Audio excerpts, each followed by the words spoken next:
We would like to welcome you to everything there is to know. This is our life, this is our time. Where the passport bros. We'd like to welcome you to everything there is to know. This is our life, this is our time. Where the passport bros. We'd like to welcome you to everything there is to know. This is our life, this is our time. Where the passport bro. Show. So what is going on, brothers? What is going on? It is your dude, Mr. International Passport. We are here for yet another classic feature Passport Bro show. First announcements though, person one in the live stream chat, if you can hear me loud and clear. Mayday, check 1 2, check 1 2, check 1 2. How is my audio? How is my audio? Am I good? Am I good? How's my audio feel? Is it good? That's good. I like it. Awesome. I hear you too quite clearly. So, brothers, let me know. Am I good in the chat? Person one. Happy New Year, first and foremost, brothers. Special announcements. So again, Python course coming very soon. So make sure you register your interests. I'll post a link in the chat. But if you definitely want to not miss out on your, let me see over here, International Passport. So make sure you go on this link and register your interest, and then sign-ups will be opening very soon. Okay, I'm still planning the 2025 stream, okay, where we set the agenda right for what's coming up this coming year, big things. Okay, so that's coming very soon, but make sure you go and register your interests for the Python course over here. Okay, so aside from that, throughout tonight, hit the super chats, hit the PayPal donations, show some support to the channel. That'd be greatly appreciated. Cop the merch. Join the Patreon for intel on crypto stocks, foreign women, etc. Okay. Ukraine intel on the Patreon coming very soon. I'll be dropping that this week, part 1, next week, part 2, and the other week, part 3. Any special announcements from you, Theo? Basically, we're doing well on our side. So, again, we're pursuing more funding, actually some funding to help us make more materials for Black men in particular in AWS and cloud. So we're really trying to promote men's careers. And then, of course, we are creating a scholarship fund for a student who just died. And this will help some students to get a few of their certs. So it's going to be great. We're really looking at this, and we're looking at a great 2025. Awesome. I want to say shout out to the brother Sid, my former Python student, also Theo's former cloud student. He has got his first job in IT, and it's a senior role. A senior role as his first job. We keep telling you, brothers. Like, we're not playing no games here. So, former student of mine who I taught Python, former student of Theo who Theo taught cloud, has got his first job in IT, and it's a senior cloud role, right? It's a senior cloud role, right? Where Python can be easy used in the cloud space, right? So we're happy, man. Big things are being made for brothers, and shout out to Sid, right, for making that incredible leap of faith in doing my Python course, doing your course, and now his first ever job in IT is a senior role. God is good, man. And amazing. He's in Brazil most of the time too. He's a passport bro. He's a real one. So he speaks in Portuguese, and he's abroad constantly. So, I mean, if he can do it, anyone can. You know what I mean? It's not that hard to do, guys. He came from like a zero background in IT, right? So, I don't want any of you guys who are listening here to think, oh, I can't do it because of blah, blah, blah reason. No, you can do it. This is for you. This is designed for you. Facts, absolute facts. So let's get straight into the topic of this live stream. Okay. So you can see here the title is, okay, Indians deny American jobs in every industry. Passport bros condemn H1-B visa and Elon Musk. Okay. We have to discuss this because we are IT bros. We are aspiring IT bros. And in the past week or so, Twitter, the news, and social media has been on fire with the whole H1-B visa issue. Okay.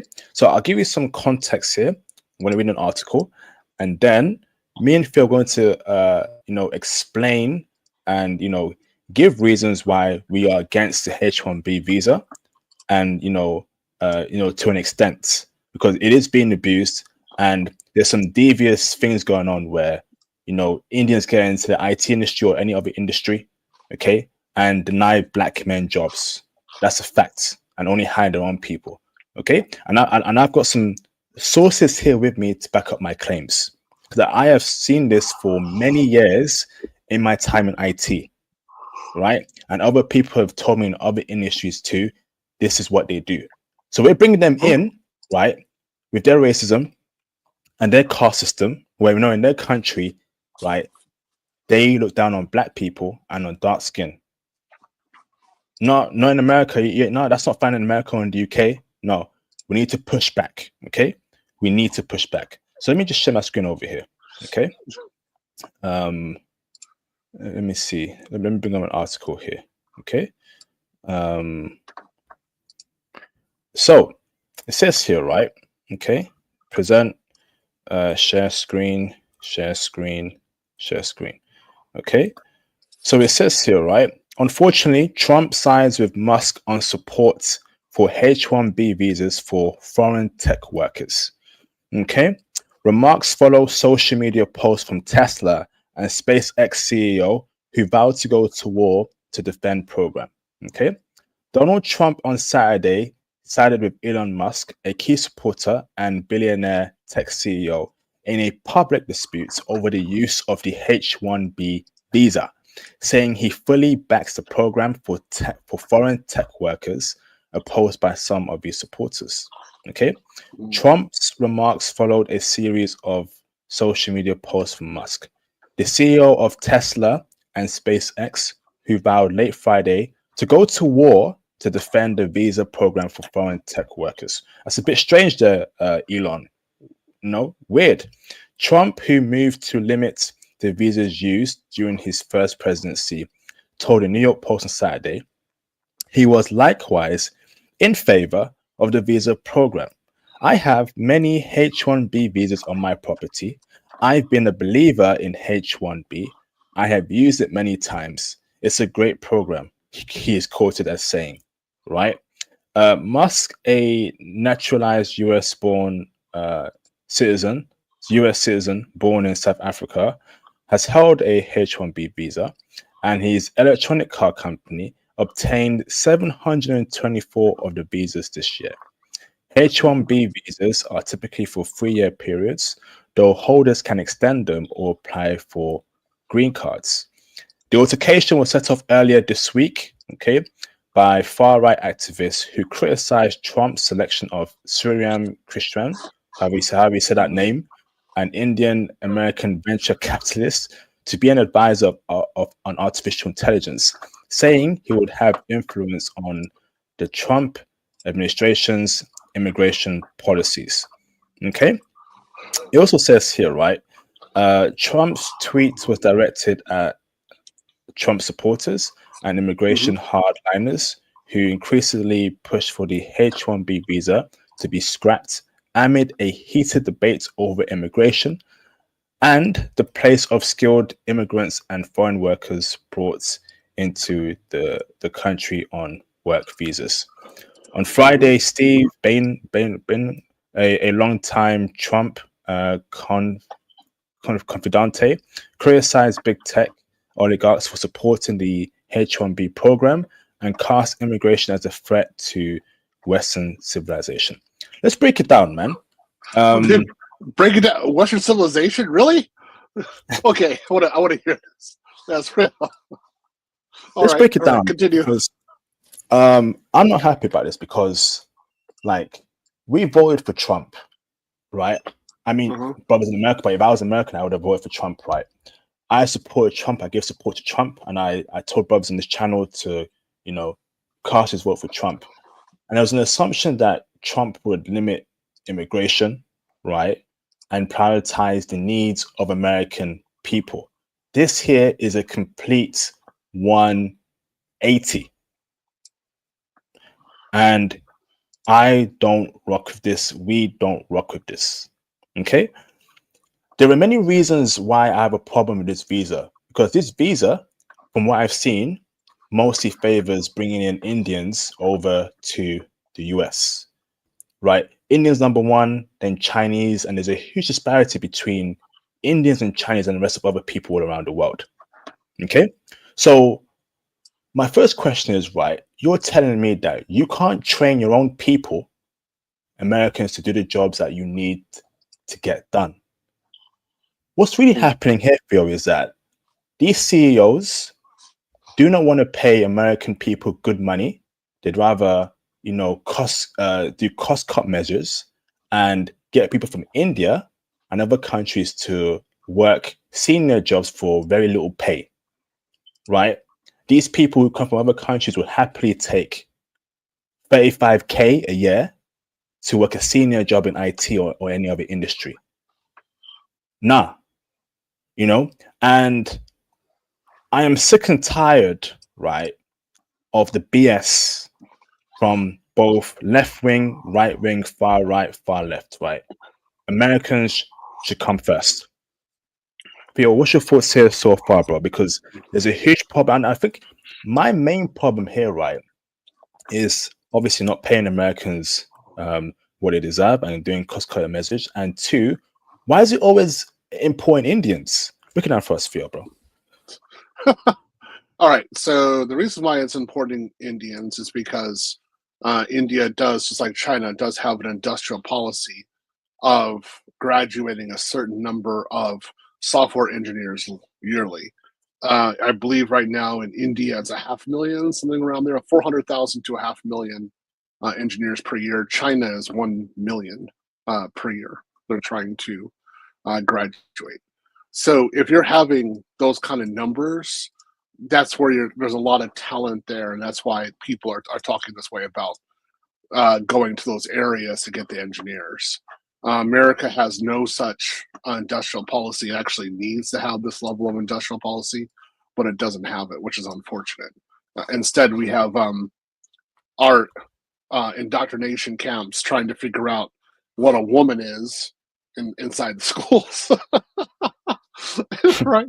So this is while Chinese and Indians are learning calculus in junior high, so are the Japanese. They learn calculus in junior high. Most of us can barely deal with algebra even by university. So that's a major issue. To be honest with you guys, I'm looking at the chat. It is quite a number of Indians with H1-B1. It is a huge number. I was looking through the numbers over the weekend. It is massive. It's so sure Europeans come over and so do Japanese. They come over on the visa, but the sheer volume of it are first is Indian and then second would be Chinese. So I think the directing the conversation towards these two groups is a very accurate. I want to see what Trump does later. They're yapping right now about this, which is fine. And I'm of course Musk and what's his other guy's name? Call him Voss. They of course they're not American. They came over on visas, right?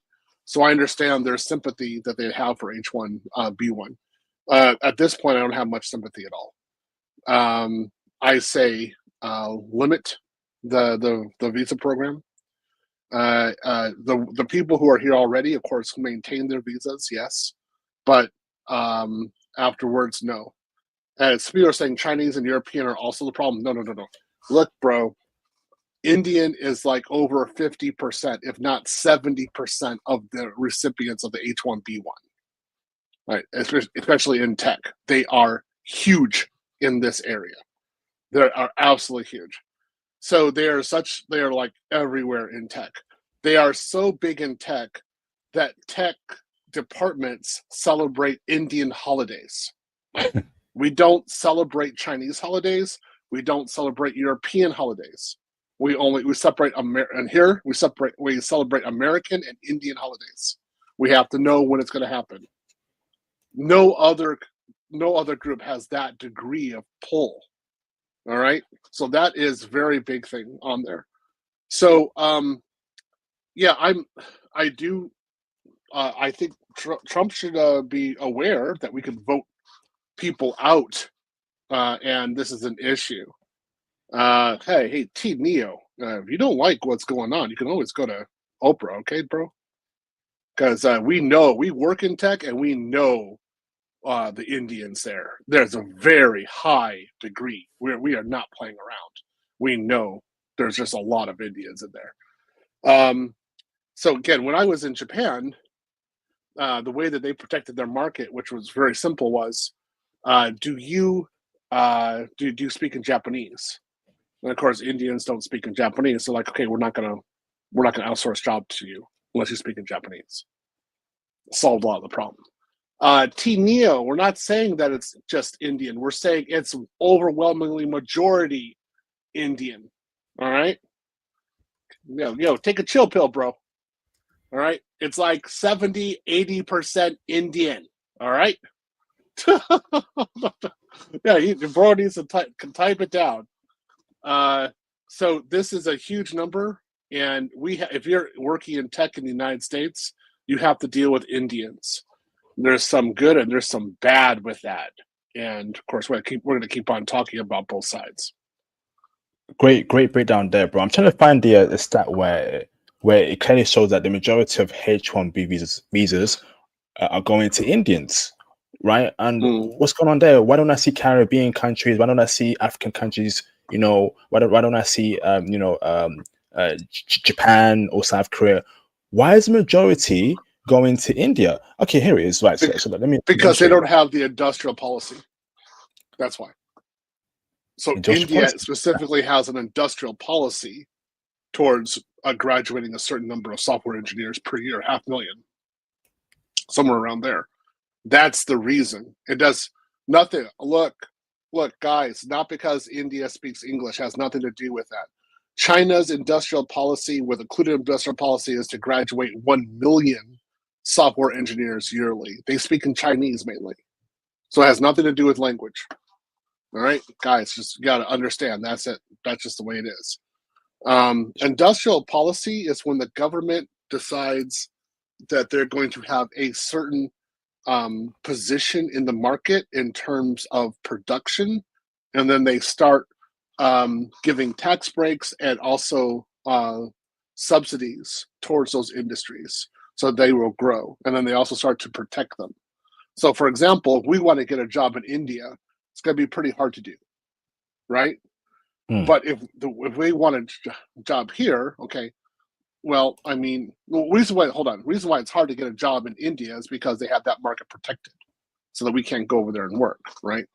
So let's go to the numbers. So you got 72%. 70% coming from India, then 12.5 coming from China, and the rest is basically 1% from Canada, 0.9 from South Korea, 0.8 from the Philippines. And this is in 2022, right? India, 320,000 people. Okay, what's going on there? China, 55,000 people. Those top two countries, right? That's too much people, and these are two anti-black countries, right? And I'm going to explain why it's a problem for black men when we keep importing Indians and Chinese from anti-black countries who don't like black people. Let's keep it real there, because the brothers I've spoken to, have many problems when it comes to having interviews with an Indian manager or a Chinese manager, right? And they're asking dumb questions, or they don't get through to the next stage, or their CV gets thrown in the bin. We need to call it out, bruv. Why is it that I go to Starbucks, right? or Five Guys, right? It's all Indian people working there. But I'm in a country where there's black people, there's white people, Arab people live here. Where are they working? In these jobs. Where are they? I go to Costa Coffee, I go to McDonald's, or Indians. So it appears to me, if an Indian guy becomes a manager, right, he hires all Indians. Well, that's racist. You can't do that. You can't do that. So Yeah, yeah, yeah. No, this is a problem. So when I was in Japan, like there were times I was working, I was the only American in the department, right? 'Cause everybody was Japanese, right? And then I come to America, and sometimes I'm working, and I'm also the only American. And I'm kind of looking around like, what? Like, what's going on? Right? So why is my entire department Indian? All of them. And I'm the token American. I usually come in because I'm really good at security. And I'm looking around and I'm like, okay, we have a problem now. Like, what's going on? And the only reason they hired me is that they couldn't get an Indian who was better than me in security at that time for the price that I was willing to work at. And also, they needed at least one American in order to look like they weren't totally only hiring Indians. And I think that's pretty bad. I'll tell you this: one time I was working at a company in Dallas, and all the managers in that time, all the managers were white, and almost all the contractors were black. And that was kind of okay because usually the path to getting into working in that company to becoming a full-time employee was to be a contractor. So if all the contractors are black, that's pretty good for us. That means we're gonna integrate into that company. So I didn't have a problem with that, right? And what happened is they hired an Indian CISO. The Indian CISO came in and fired all the contractors, including me. And then my white manager couldn't believe it because I was a really good employee, right? And then so they're all fired, right? Then 4 months later, my white manager also lost his job, and so did all the other white managers in IT in that group. And he and I had a conversation about it, and he was like, I never knew what racism was until this happened, and now I see it. He understood what we had been talking about, and he's like, oh yeah, this is an actual movement. It was calculated. And what the Indian did was he came in, got rid of all the black, white, American contractors and full-time employees, and replaced them all with Indians. We couldn't believe it. But it's not the first time. We just couldn't believe it happened in Texas, of all places. So, yeah, I mean, this is what they do, and I'm not. I mean, I want to say I'm not too happy about this. So it's not that they don't like black people. I would say they also don't like white people either. They're very much pro their own nationality and their own caste. Caste is it caste or caste? Cast. Caste. So if they're in the same caste, oh yeah, that guy goes right in. They don't have a problem with it, and that's what they're usually recruiting. So that's an issue, and there has been some lawsuits in America over this. There needs to be a lot more. Like why doesn't why doesn't like these liberal groups go in there and say what's going on? Why is it that everybody was white before and now everybody's Indian? Like, what's going on? Not supposed to be that way. No way. It shouldn't be that way because again, number one, and also to add on to that, right?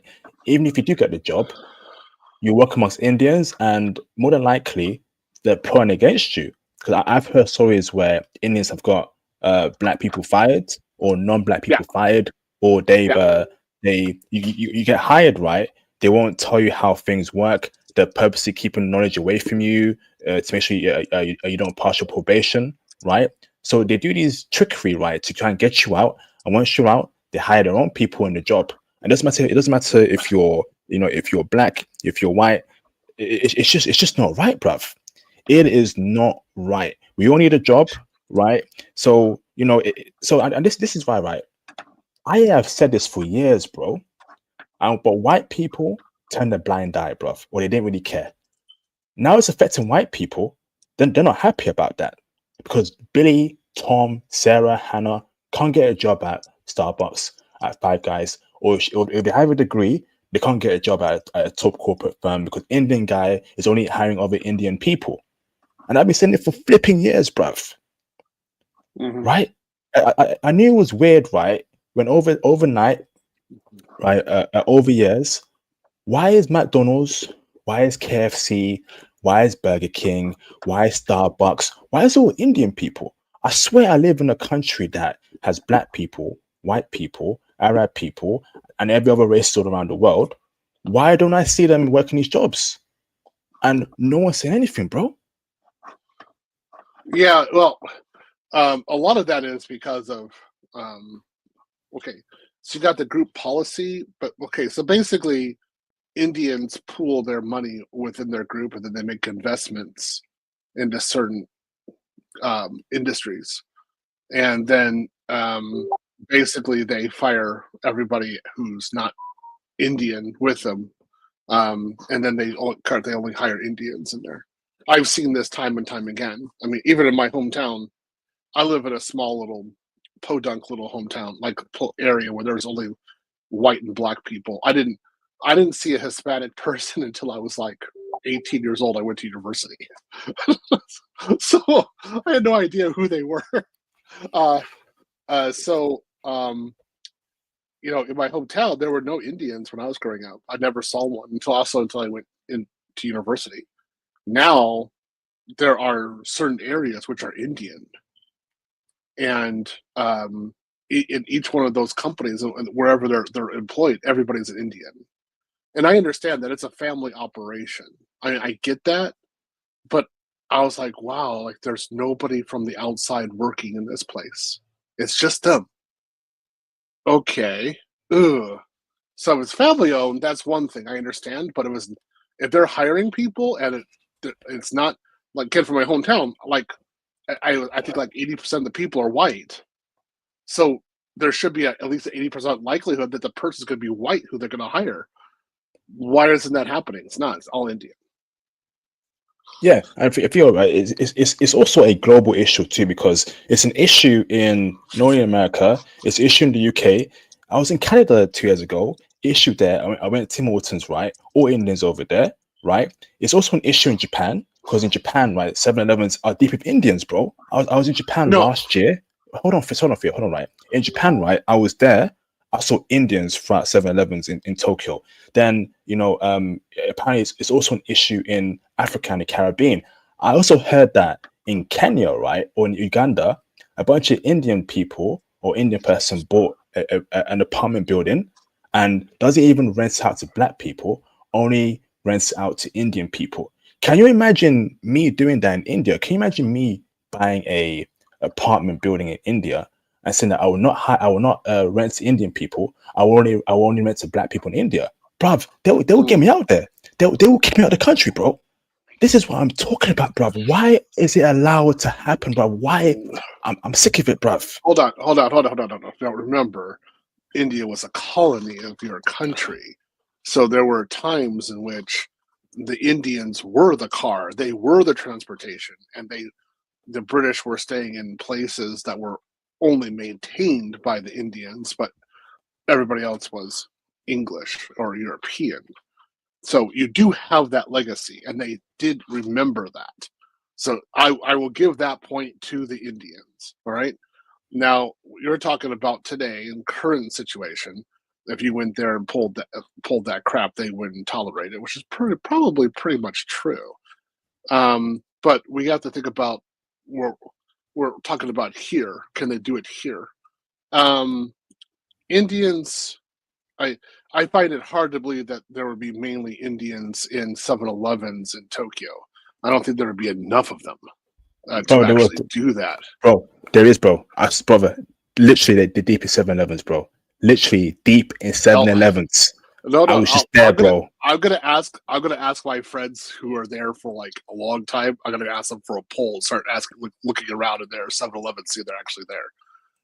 To that degree, that's very hard for me to believe because I went to you Nico. can't hold I on, went to Nico field, right? You Go on, can't bruv. you can't own the land. I want to see how they pulled that off because getting the land, the permit, that's almost all Japanese. You can't be American, Canadian, Aussie. You can't do that. So I want to see how that's actually going on. And what I'll go look that up. I want to go see. I had to ask my friends what's really going on with that one. Bro, But there's even an article on Japan Time that says that Indians have made a living doing 7-Eleven stuff, bro. I can't even share it with you, bro. Like, it's everywhere. They do this nepotism BS, bro, and we are sick of it. We all need a job. no, it's not that we all need a job. Hold on, that kind of logic isn't going to work here because if they say, hey, look, our family came together and we pulled our resources together and then we bought a 7-Eleven and now we're working here, we can't go against that because that has happened everywhere. So that is a normal thing. The only people who really haven't done that are ADOS, which are descendants of slaves. We have not done that as a group, but Nigerians do it. Yep, I know that. They're into it. So I don't have a problem with families doing this. I have a problem with if a family does it and then they need somebody outside the family to hire, and then they're not hiring a native. Then we have an issue. That's an issue. We've got something. Of course, you should be hiring a native.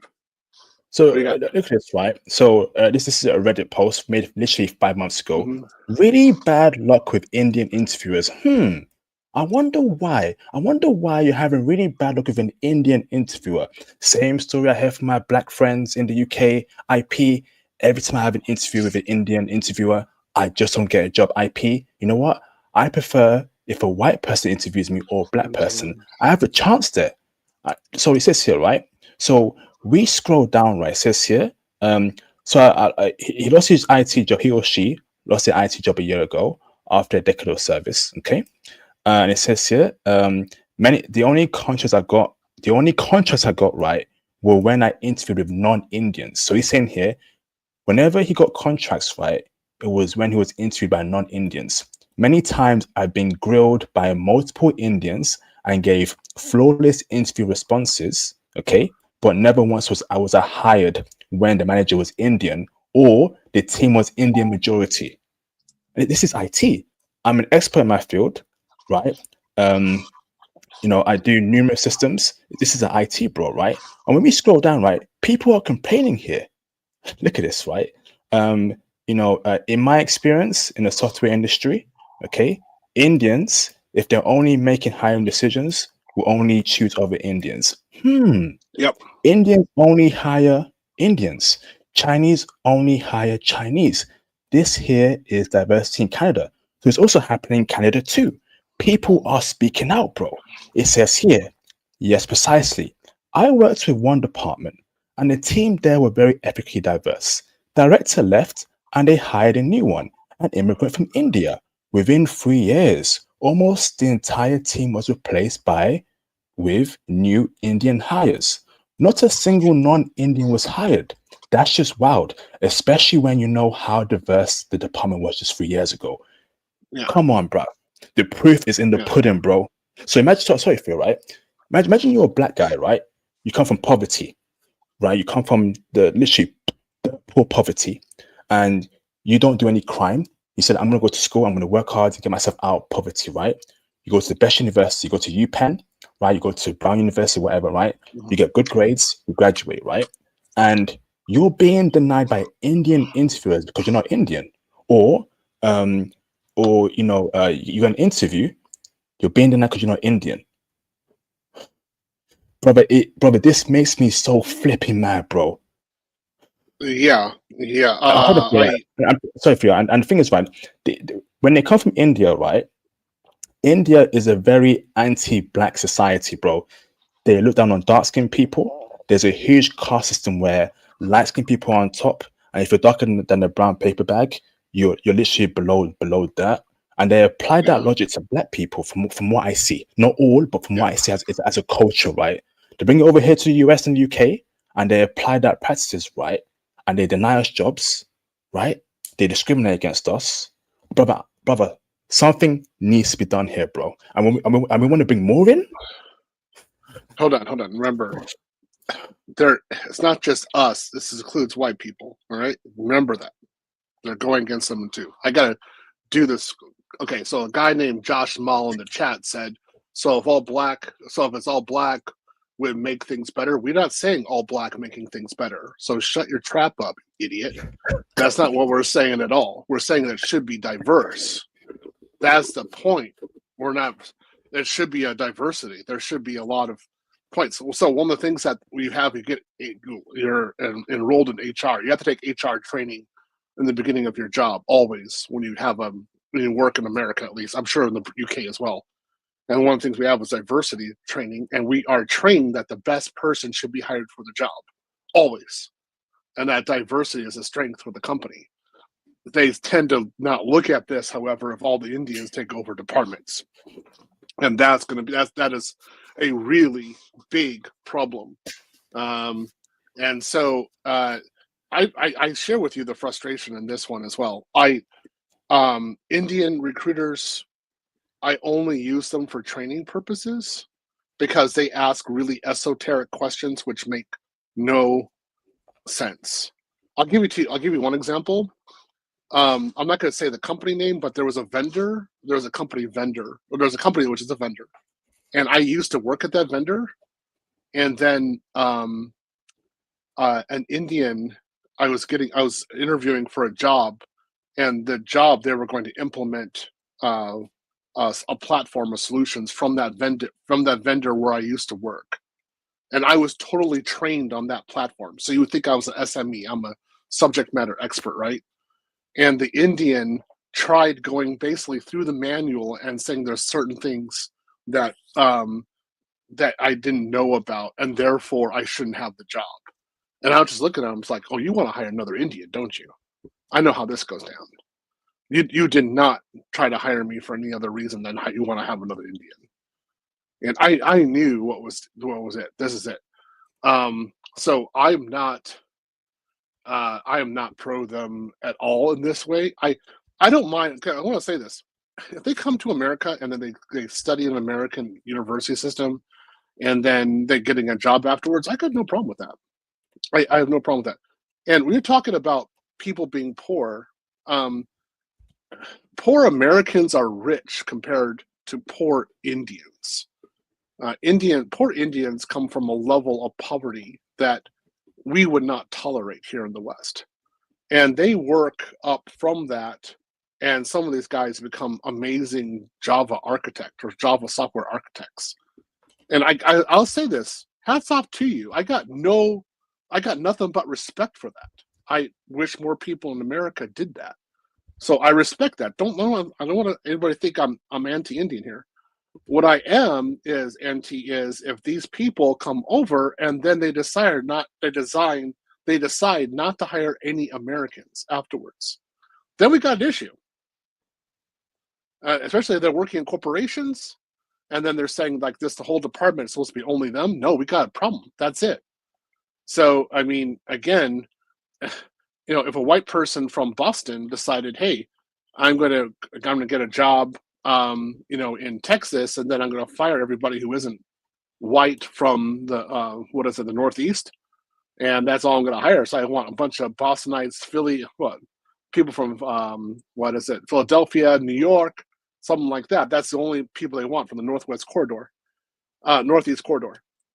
People go crazy over that if that happened. They wouldn't tolerate that crap. That's impossible to happen. No, it ain't gonna happen. So I think that government should be going in there and saying, "Hey, look, we see that everybody's Indian. We want to see how this happens. So we got some fines for your company now because you did this. This is illegal." And start firing people, and then also along with this, rescind the H1-B one. I would say only allow around 10% of the current number of Indian engineers to come to the United States. Only 10%, and do that for at least 4 years. So, Fiona, this is kind of reading here, right? So it says here, if any of the interviewers are Indian, I know I'm not getting that job or moving to the next round. This is a sentiment that many people who are not Indian share across the board. Black people, white people, Arab people, right? And not just Indian, right, but Chinese people do it too. So it just appears that they play these games, right, in our Western nations where where we've been raised to, on the equality, and it's all about merits, and that's something that I agree about, right? But they're coming here and only hiring of the Indian people. I'm not going for that, bro. Same here. I know it's biased, racist, stereotyping, or whatever, but I interviewed with an Indian recruiter, and the hiring manager was also Indian. I knew I wasn't getting that job, no matter how well I did. Yeah. Hold on. Additionally, my company hired a chief officer who was Indian. He laid off 70% of his staff, mostly women, and filled it up with Indian men. Fire away, Phil. Fire away. No, I definitely agree with you on this one. It's to the point that I only use Indians for interview purposes. I don't consider them to be real recruiters. So if an Indian recruiter, like, have you ever been contacted by Indian recruiters? Experience with that? I think maybe once or twice in the past, bro. Oh, I get this on a weekly basis. So they're like, send a resume for this. Send. You can barely understand their English. So send the English. We'll do it now. Get all this stuff. We want all this stuff. And then you send the resume, you never hear from them again. Like total ghost. And it's not just one or two. It's almost like every single one of them are doing this. Why is that though? Why? I think, well, our suspicion is that they're resume harvesting. That's the only thing I can think of. They want the resume. They want to see how I wrote the resume. And then my suspicion that they're giving my resume to an Indian and having them rewrite their resume using my terminology, and then they're submitting that resume to a position. There you go. Yeah. That's my sneaking suspicion. So I don't keep like the top-notch, like high-level description of what I do on LinkedIn. In case you harvest my LinkedIn, you can't get what my resume really says. What the real cutting-edge stuff that I'm actually doing is only on my resume. I use my LinkedIn in order to attract recruiters, and then the good stuff I send with the resume. And this is all because I can't trust Indians. And why there aren't lawsuits over this, I have no idea. I don't get it. You tried pulling this crap in Japan, I could not imagine this. They'd shut you down. The Japanese would just come out. You did this kind of stuff in Japan, they'd be like, okay, no visas in tech for Indians. Done. It'd just be awful. It'd go over. They'd still have visas for Indian chefs, however, because they like curry, so Indians got to come over and make food for the Japanese. So that's okay. Outside of that, there's no way. But I want you to hold on. Let me say this one point. If you own a restaurant in Japan, if you're Indian, you own a restaurant, you have to hire Japanese staff. And one of the senior members of the management team has got to be Japanese. If not, they will not give you a permit to operate your business. And I know that because when I had my own company, my wife, who was Japanese, she was co-owner of it. All of my friends who own companies in Japan, it's usually all foreigner, like all American or Canadian owned, except they do have one Japanese person at the highest level included with them. And that's because of labor policies in Japan. If you don't have that person there, you're not going to make it. So what I'm seeing here in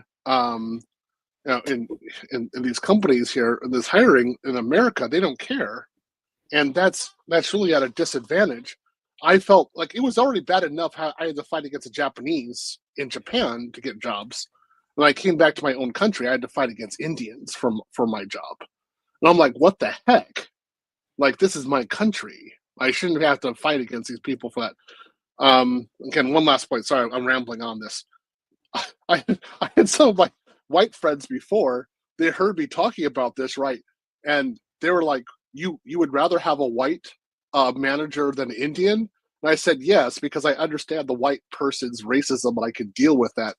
I understand how to like challenge it a bit. Indian is like scorched earth.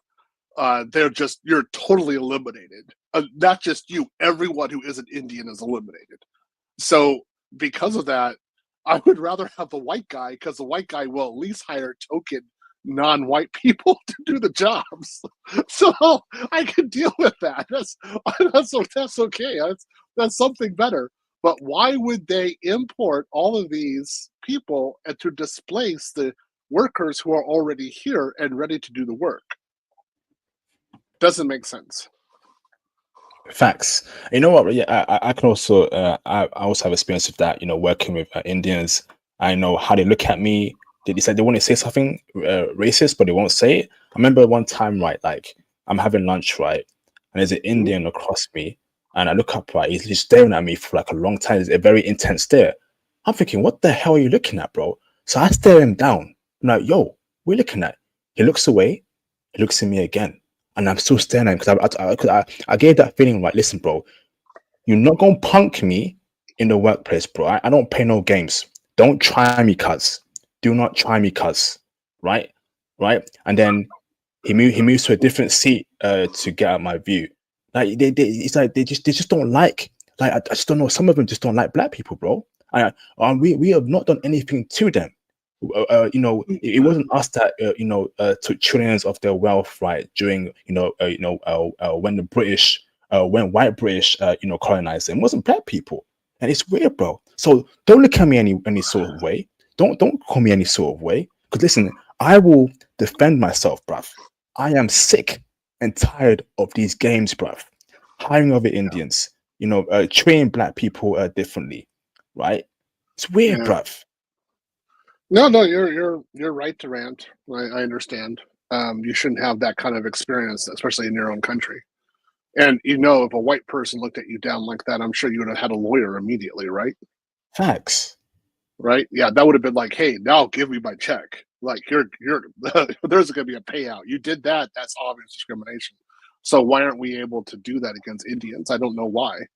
It doesn't make sense. Um, and then one of the problems that I had, again, you know that we primarily teach black men, right? And one of the reasons was because of what we're seeing in the market. Like, it doesn't take that much training to get people in tech. So why isn't this training going on? And when I was in Dallas, I saw entire neighborhoods being built where almost everyone was Indian. I would say like way over 50%. And I would walk through them, and I would just like everybody was like I rarely saw a non-Indian person walking outside, right? So I never took a poll to every person's door and like asked like, hey, what race are you? Where are you from? I don't do that because this is Texas. You do that, they got shotguns. So you you stay on the street and just observe, right? You don't knock on the doors, but I just saw just an amazing level of Indians, and my question was, why aren't they training black men to do this? Because these beautiful neighborhoods could be led by black men in what is it, patriarchal environments for us, and we could be making our families there. But why is that they're importing these Indians and that they're doing the same thing? It doesn't make sense. It just doesn't. No, we're the ones who actually need to have those jobs, and we're more than willing to do the work. So I don't, um, I don't like this song. Go ahead, and read this. So I'll let you look go at with this, right? So it says that here, Indian managers replace non-Indians with Indians. Therefore, you should discriminate against Indians. That's an interesting word to quote. So it says here, right? New Indian director, guys. Guess what? We've got a new Indian director at our company, and she's ready to shake things up in a way that would make Mother India proud.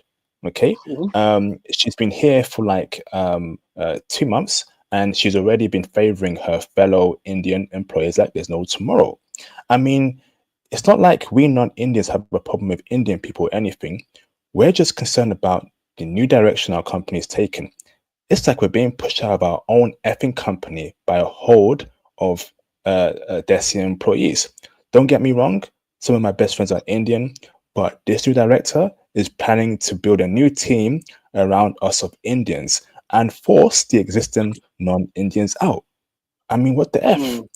I mean, and that, you know, and that is a common theme, right, amongst the Indian diaspora.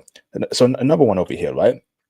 I work in tech. In my first internship, I got hired by a Chinese manager. The entire team besides me and a contractor also there was Chinese, right? So I don't care, right? I don't care what race you are, right? But don't be doing this, right? Whether you're Indian, whether you're Chinese, whether you're whatever, don't be hiring your own people, especially if it's these big companies, because I'm hearing that there's a lot of gatekeeping with Indians and Chinese in FANG companies, and these are companies that black men can't get into. Facebook, Amazon, Netflix, Google is full of Indian and Chinese people, and they are gatekeeping it away from black people. Indians only hiring other Indian people. Chinese people are hiring other Chinese people. We're sick of it, bruv. So that's why there's a lot of black people that are not in Silicon Valley. You notice that, bruv. Silicon Valley is just all Indians, all Chinese, and whites there. No black people there. Because they're gatekeeping that from us, bro, on purpose. Well, so hold on. I just want to say, so some people on the chat, I have to go address these points. So Martin Van Buren, you're saying many Indians who moved into America would get attacked by black people. No, you're not getting attacked by black people. You know you're not. That's a stupid comment. That's not happening because Indians don't live in areas where black people live. And then black people have no desire or no interest to attack Indians. We just don't. There's no history of it. So that kind of crap is absolute BS that you're talking about, Martin Van Buren. That's BS. We don't do that. If black people are going to attack another race, it's probably white or Latino. That's where we're going to go after. We don't go after Indians. We just don't. Why? There's no reason to, right? We just don't have that interest. Again, yeah, you're talking about this disadvantage. Yeah, it's basically they're having this policy of making everything Indian within a certain area, and it's not. I'm not totally pro this, to be honest. It's just not good for me. I'm not. I don't like it at all. I'll give you another example of this. I'll give you the good and the bad about this. Honestly, go back to my hometown, right? My hometown, there's a lot of restaurants that are closing because there's less people there. It's losing population. So Indians come in and they take over a former restaurant, and then they only have Indian food offered. Now, I like Indian food. Don't get me wrong. I do like Indian food. I like eating it. But this is a place where people before had never seen Indians. They don't really, you know what I mean? They don't know India. They're not cosmopolitan like that. Most people know hamburgers and French fries, right? So what happens is that these restaurants become like Indian all the time, and then what could be considered to be normal Americans, the people who are there, the blacks and whites who have been there for a long time, they have less eating options because they're not going to go there so often because they want burgers. To be honest, they want hot dogs, burgers. You know how Americans eat when they go out. That's what they want. So I always say, like, well, why don't you have a variety, right? There's no variety there. And I understand, like, again, like if you're talking about like a Chinese restaurant, that makes sense. But there's only going to be like one or two Chinese restaurants. You can start getting a number of Indian restaurants, and I start looking. I'm like, this is a hard sell, right? Because we're not going to all eat that food. This is just one example. I always say, like, you're not really looking at your current market, and you're not really catering to it. Again, in IT, always making it more difficult for the natives to actually get the job is a policy and an approach that I do not like at all. So again, you and me are totally on the same page here. The H1B1 visa should be drastically slashed. I would say for India in particular, drop it by 90%. It, have other countries come in, but not from India. And it's not going to hurt anything. They can work remotely if they want to, and they just stay in India. If they have to be on site here, then those jobs can be done by Americans.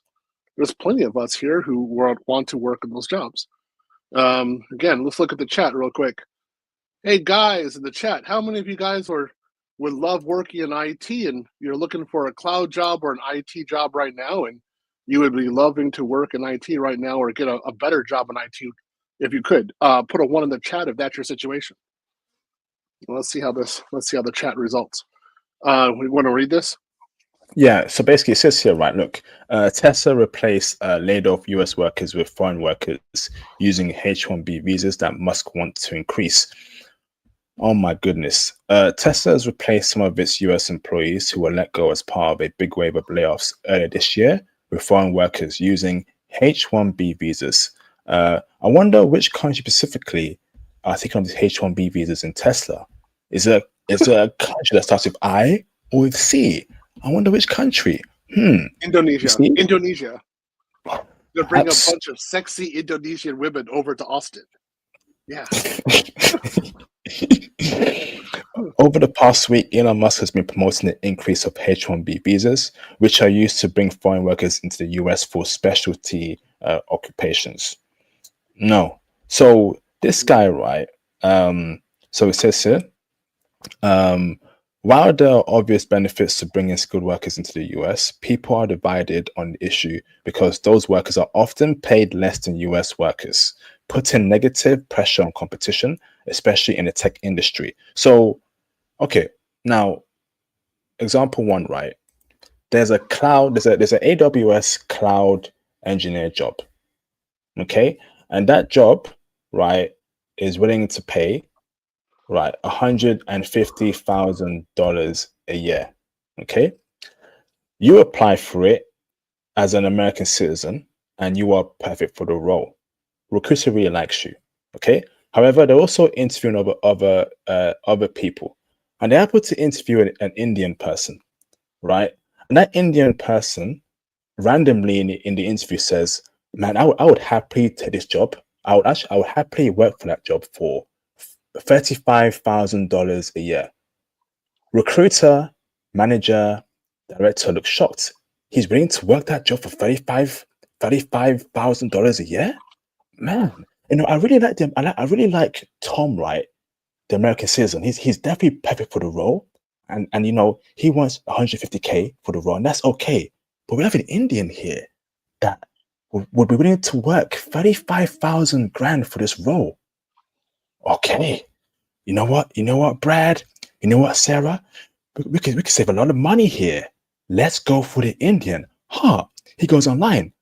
What is this clause called H1B visa? Why are all my colleagues in different companies doing this?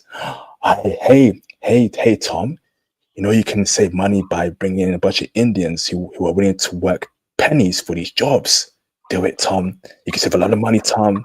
And then over time, the average salary for that job drops from 150K to 120K to 100K because people are not willing to work for what that job is worth. They're so desperate for any job. So you see why it's a problem with these H1B visas. Over time, the salaries go down if people are willing to work less money for the job for what it's really worth. No, hold on. Let me explain a little bit more of how this would work, because I'm here in Austin and I know the labor market really well in here in Austin. So let me explain some situation. So I do know some people who lost their jobs at Tesla because they became Uber drivers, and in Ubers they were talking to me about what it was like to lose their job. So it was pretty horrible for them. And in Austin, there's not enough housing, so they're still having a housing shortage. So those people lose their jobs, right? If they're being replaced by H1B1, let's say give the AWS example. Probably what happened was that the Indian recruiter went online, said that there's going to be a job for a certain position, harvested AWS resumes, took those resumes, and then gave them to Indian people, Indian engineers. Then they modified them a little bit, so now their resume is perfect. So they looked in a certain way. Then those resumes were sent over to Tesla in the H1-B1 format to apply for H1-B1 for position and an H1-B1 visa. Then they got the job. Now, it wouldn't be for $35,000. It's impossible because you couldn't survive here in Austin for $35,000. It would literally be impossible. You would need government assistance to live here for that price. So it probably realistically be more like $80,000 a year. So $80,000. So they would come over, and then this is what would actually happen. Then the first, second, third person comes over. Then what they start seeing, it's like, okay, we'll work for a low wage now, and we're going to get into management, and then we're going to get more of our Indian friends over. And so that happens over a period of 3 or 4 years. Then in certain areas, they eliminate all of the non-Indians. Then what they do is they say, hey, look, we're not going to work for $80,000 a year now. Now we want $160,000 a year, like the other guy did before. Then they go to $160,000, and then they save a lot of money, and then they start putting their money into real estate. That's the Indian method. That's how they would really be working. The ways they look at it is, if it's 3 or 4 years of less wages, but they're able to get their entire clan in, their entire group in, and then they get the wages increased, that is a price that's worth paying for them. I understand that kind of logic. Yeah. We need to fight back against pushback.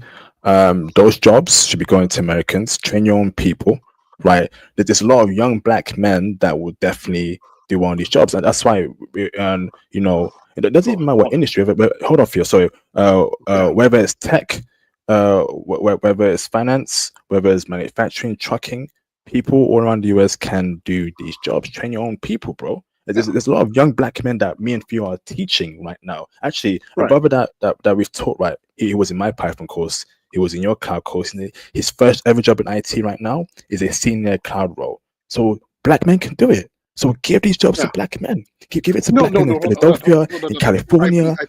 IP. No, that's not the message you want to say. Hold on. Because you're playing into what people are saying in the chat. I have to address this person. London guy, African dreaming. You said best way not to blame the Indians, can't blame them, as you and I would do the same thing. You're actually agreeing with him. I don't agree with both of you on this position. So London guy, African dreaming, no, we don't agree with this, because we actually do agree with diversity in this environment. Not DEI in diversity, but hiring the best person for the job. And most of the time, it's not going to be suddenly everyone from India doing that. It's going to be some white people, some Asian people from various Asian countries, not just China. It's going to be some Latinos, right? Latinos don't just make tacos. They also do IT. All right? It'll be some people from the Middle East, and it'll be some of us brothers. We're also a part of the mix here. And white people are part of the mix. It's all of us in there. And saying that we would do the same thing, no, that's BS. We wouldn't do the same thing, because that's not good for the society, for corporations, and for the health of a company. That's really not good. So we don't do that. And so we're not blaming them. We're pointing out what they actually do. It's not a blame thing. We're actually talking about what they're doing. So if you don't like us airing out their dirty laundry, go someplace else, bro. This platform isn't for you. Go to Oprah. It's not. We're not dealing with you here. Okay, we're dealing with our issue that we're dealing with. That all of us in IT have to deal with on a daily basis, including myself. I do not like this at all. I have to deal with, if I'm dealing with a recruiter or if I'm dealing with a coworker, I have to know where the Indians are, because are they a monolith? Am I dealing with the Borg?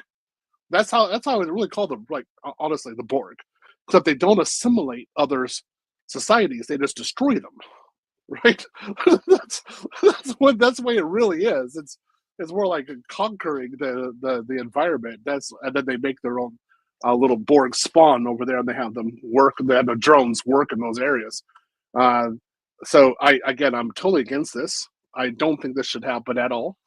And some people should be talking about this because this is a pretty bad problem. Facts. I understood it like when they were doing this originally with Java, because they had so many Java engineers coming in. I have to again shout out to BGS for this one. There's the educational system in America is declining, and so the quality of programming education here is poor in general, particularly for the university level. Whereas in India, China, Japan also, and a lot of places in Europe, their education for programming is top notch. It's really good. So, you know, when you see all these particularly Indian programmers, I kind of understood. I understood. I didn't have a real problem with that. What I started having problems with was infrastructure, like networking. That's where I'm working in. Servers, things like that. I was like, wait a minute. There's like Americans could do those kind of jobs, no problem. Why do we need an H1-B one for that? That doesn't make sense. And that's where I started having pushback. Like this stuff isn't cool. I do not like this at all. So that's my little 2 points on this. Again, this is something we're dealing with all the time. Facts, absolute facts. Yeah, I definitely give you a point there. That it should be based on merit. It doesn't matter what race you are. If you're good at the job, you should be hired for it. And obviously, personality comes into place, team fit, all that. I don't agree with team fit. I believe if you're the best person for the job, give the person the job, because some weirdos will talk about team fit, blah blah blah. Some people are introverts. Some people don't drink. And that really annoys me, that whole team fit BS. But aside from that, right? If you're the best person for the job, you have the skill set. Doesn't matter what race you are, it should be yours, right? But Indians and Chinese, I got smart. We also call out Chinese people too, feel like they do it too, bruv. They do it too. So whoever's doing this, right, whether you're Indian, Chinese, Latino, stop it. We all need a job, right? And it's just not fair to be denying people and only prioritizing your race of people for jobs. That is literally racist. Well, literally, bro. I think the message should be that government should be getting involved and start doing like prosecutions, because in corporations this is illegal. You can't do this. So, like you've seen, this is kind of interesting, but hold on. There have been lawsuits where the caste system has been used to discriminate other Indians in California. So, like one Indian of a certain caste is discriminating against another Indian from another caste because they think there's a hierarchy, right? And so, based upon that, there was lawsuits and payouts were actually going on. And my point was, okay, so why didn't they also have that against Americans? Because that's happening all the time. That's by far a bigger problem. So why are lower caste Indians protected but not American citizens? Like, what's up? Like, I'm done with that. So people are saying to predict riots. Like, we ain't gonna riot because we're IT. We program stuff. We might block your APIs. That's like screw your API. No, that's it. My gateway is closed off. Your API will not connect with my API. We're done. All right. That's what that would be more realistic. But to be honest, there needs to be some prosecution done in companies, and some people need to go to jail over this. I'm all for it. Do you think that there's some sort of, like, I swear down, man, like, is there some sort of nefarious activity going on here where, in the US, a lot of Indians have reached CEO status, right? And I find that companies that have Indian CEOs have a lot of H1-B visas going towards India.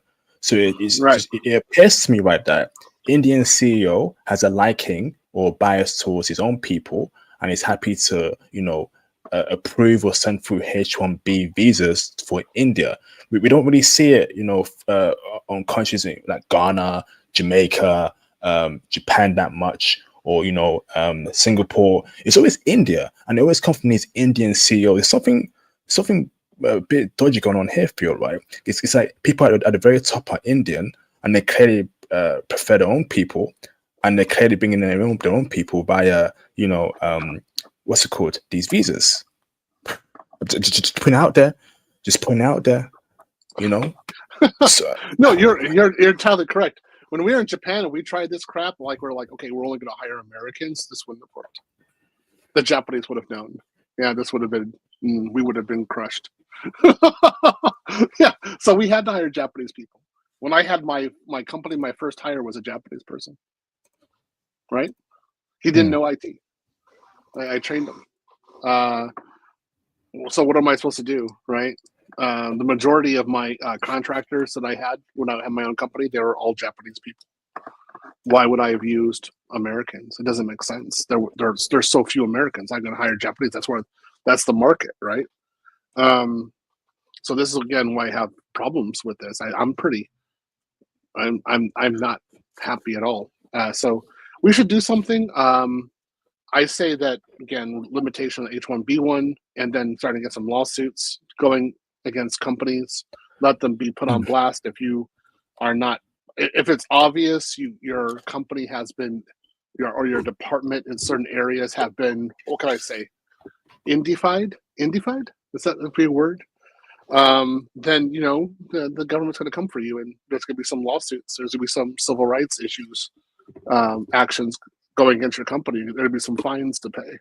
And the problem is that, so another problem before we start some clips, right, is that India and China, in my opinion, are top 5 in the world for some of the most anti-black countries, right, in the entire world. And it has been proven by stats and people's personal experience there. So, and this just shows you how the UK government and the American government doesn't give a damn about, the situation about what black people go through. Everyone knows that these are anti-black countries that don't like black people, and they're bringing them in, bro. And I don't give a damn what anyone says, right? No amount of DEI training, no amount of diversity inclusion training can remove years of programming, right? That's that will sound on that's anti-black. Black people do this. Black people ain't ish. Black people blah blah blah blah blah blah blah blah. No amount of training, right, can remove that from an Indian or Chinese person, right? That's been taught that literally from birth or society for a long time, bro. And they're coming in our companies, right, bringing that anti-black attitude, and then you wonder why black people are not in Silicon Valley, because a lot of black people have the degrees. It's not even Silicon Valley, bro. It's any industry that they're in, bro, and they're cornered. Black people have the smarts, have the education, the qualification. They can't get in because they're dealing with anti-black people from China and India.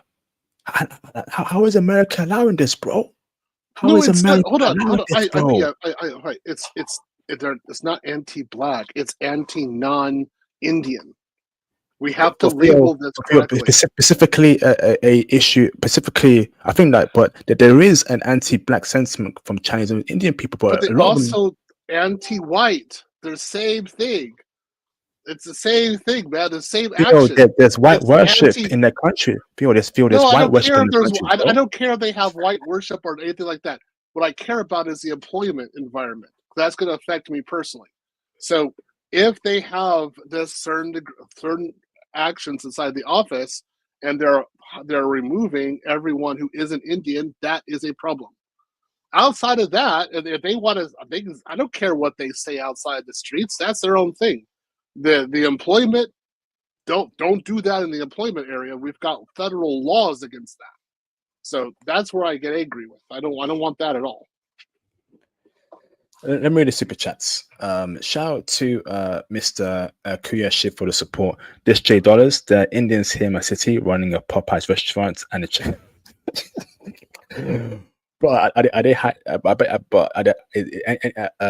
sorry, any black people working at that Popeyes restaurant? I guarantee there isn't. Shout out to Mr. Tevin King for the support. There was a similar situation in Jamaica. See, it's all around the world, bro. A few years ago, where some foreign investors bought a hotel and refused to rent to the local black people. Then the Jamaicans band together and burn the hotel down. The video on YouTube, man, salute. That's what it's got to take, right? That's what it's got to take. How can you disrespect black people in their own country, bro? Can you imagine me doing that in China or India? They wouldn't allow that. Well, but actually, they actually have a history of foreigners going there and then denying them on their own soil. China has at least 100 years of history of this. Not black people doing that for you. No. They're not thinking black or white. They're thinking non-Chinese or non-Indian in these situations. But for so yourself, when they go abroad, so this behavior that they would have, they could go to America and do the same thing. So they're not thinking it's because the person's black. They're thinking they're doing it because of the locals. That's all. It doesn't matter. That's how their real thinking is going on. Theo, let's be real here, right? Those who have, caused some sort of turmoil in China and India were not black people; they were white people for but they many don't see years. It as white. They don't see it that way. And that's a problem. This is white. No. You're seeing it from a Western lens. You're seeing it in terms of race. They're not seeing it in terms of race. They're seeing it in terms of nationality. This is a nationalistic issue, not a racial issue. That's my point on here. This is why I say it doesn't. If an Indian would go to China, they would do the same thing. They would only try to hire Indians, and then they would have a hotel that would only be for Indians. That would be their mentality. It doesn't matter where they're going in the world. They're anti the local. They're pro their own group. And that shouldn't be allowed, bro. In any foreign country. You're in my land. I was born here, bruv. I pay my taxes here. You can't just come up here and deny me anything in my own country, cuz. Nah, bruv. Well, no, that's not the way to look at it. The way to look at it is there are federal laws established to prevent this kind of behavior. So why aren't the laws being enforced towards these groups? That's it. That's where you start. That's where you move through. I mean, again, the way that the Indians are doing this, I mean, what? The Prime Minister of UK is Indian right now, right? No, not anymore. He's gone, bro. He's gone. Not anymore. So, I mean, I was just thinking, like, if the Indians had done their normal thing, now all the ministers in both houses would all be Indians. Right? Can you imagine that happening? Hold on, Phil, right? Like, actually, during his time in power, right, a lot of migrations was from India. Actually increased, brother. And Prime Minister's Indian, people coming into the country are Indian. Something's up. That's all I'm saying. That's all I'm saying. Next super chat. Shout out to Mr. Easy Rollins for the support. Also the Home Office Secretary who's in charge of the who comes in and out of the country. Also Indian too. And there's a record number of Indian people coming to the UK. I'm just saying, Easy, thank you for the support, bro.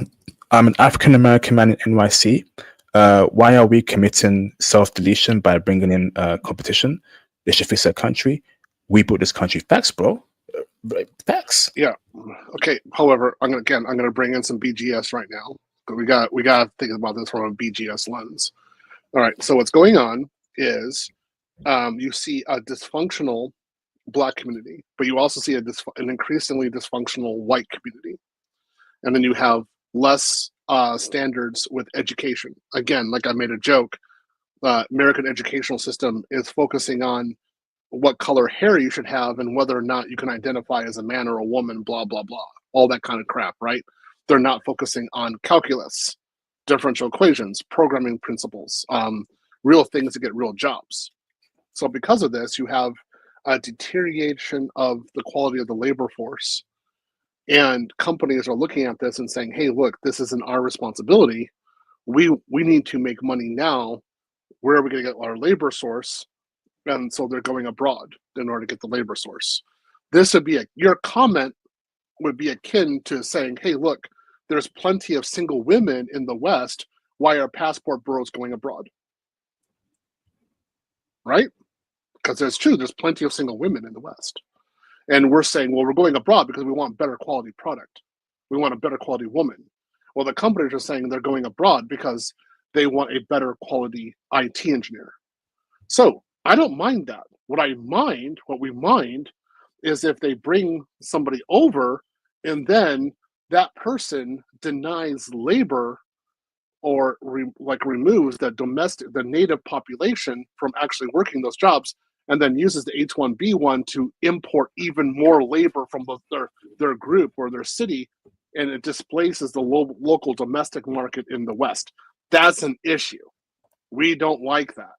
All right, that's something we need to address, because of course it removes diversity, and then suddenly you have an entire department which is particularly in this case, everyone is Indian. And they're not. It should be diversified. It should be white, black, Indian, Chinese, but Japanese. Somebody from Saudi Arabia.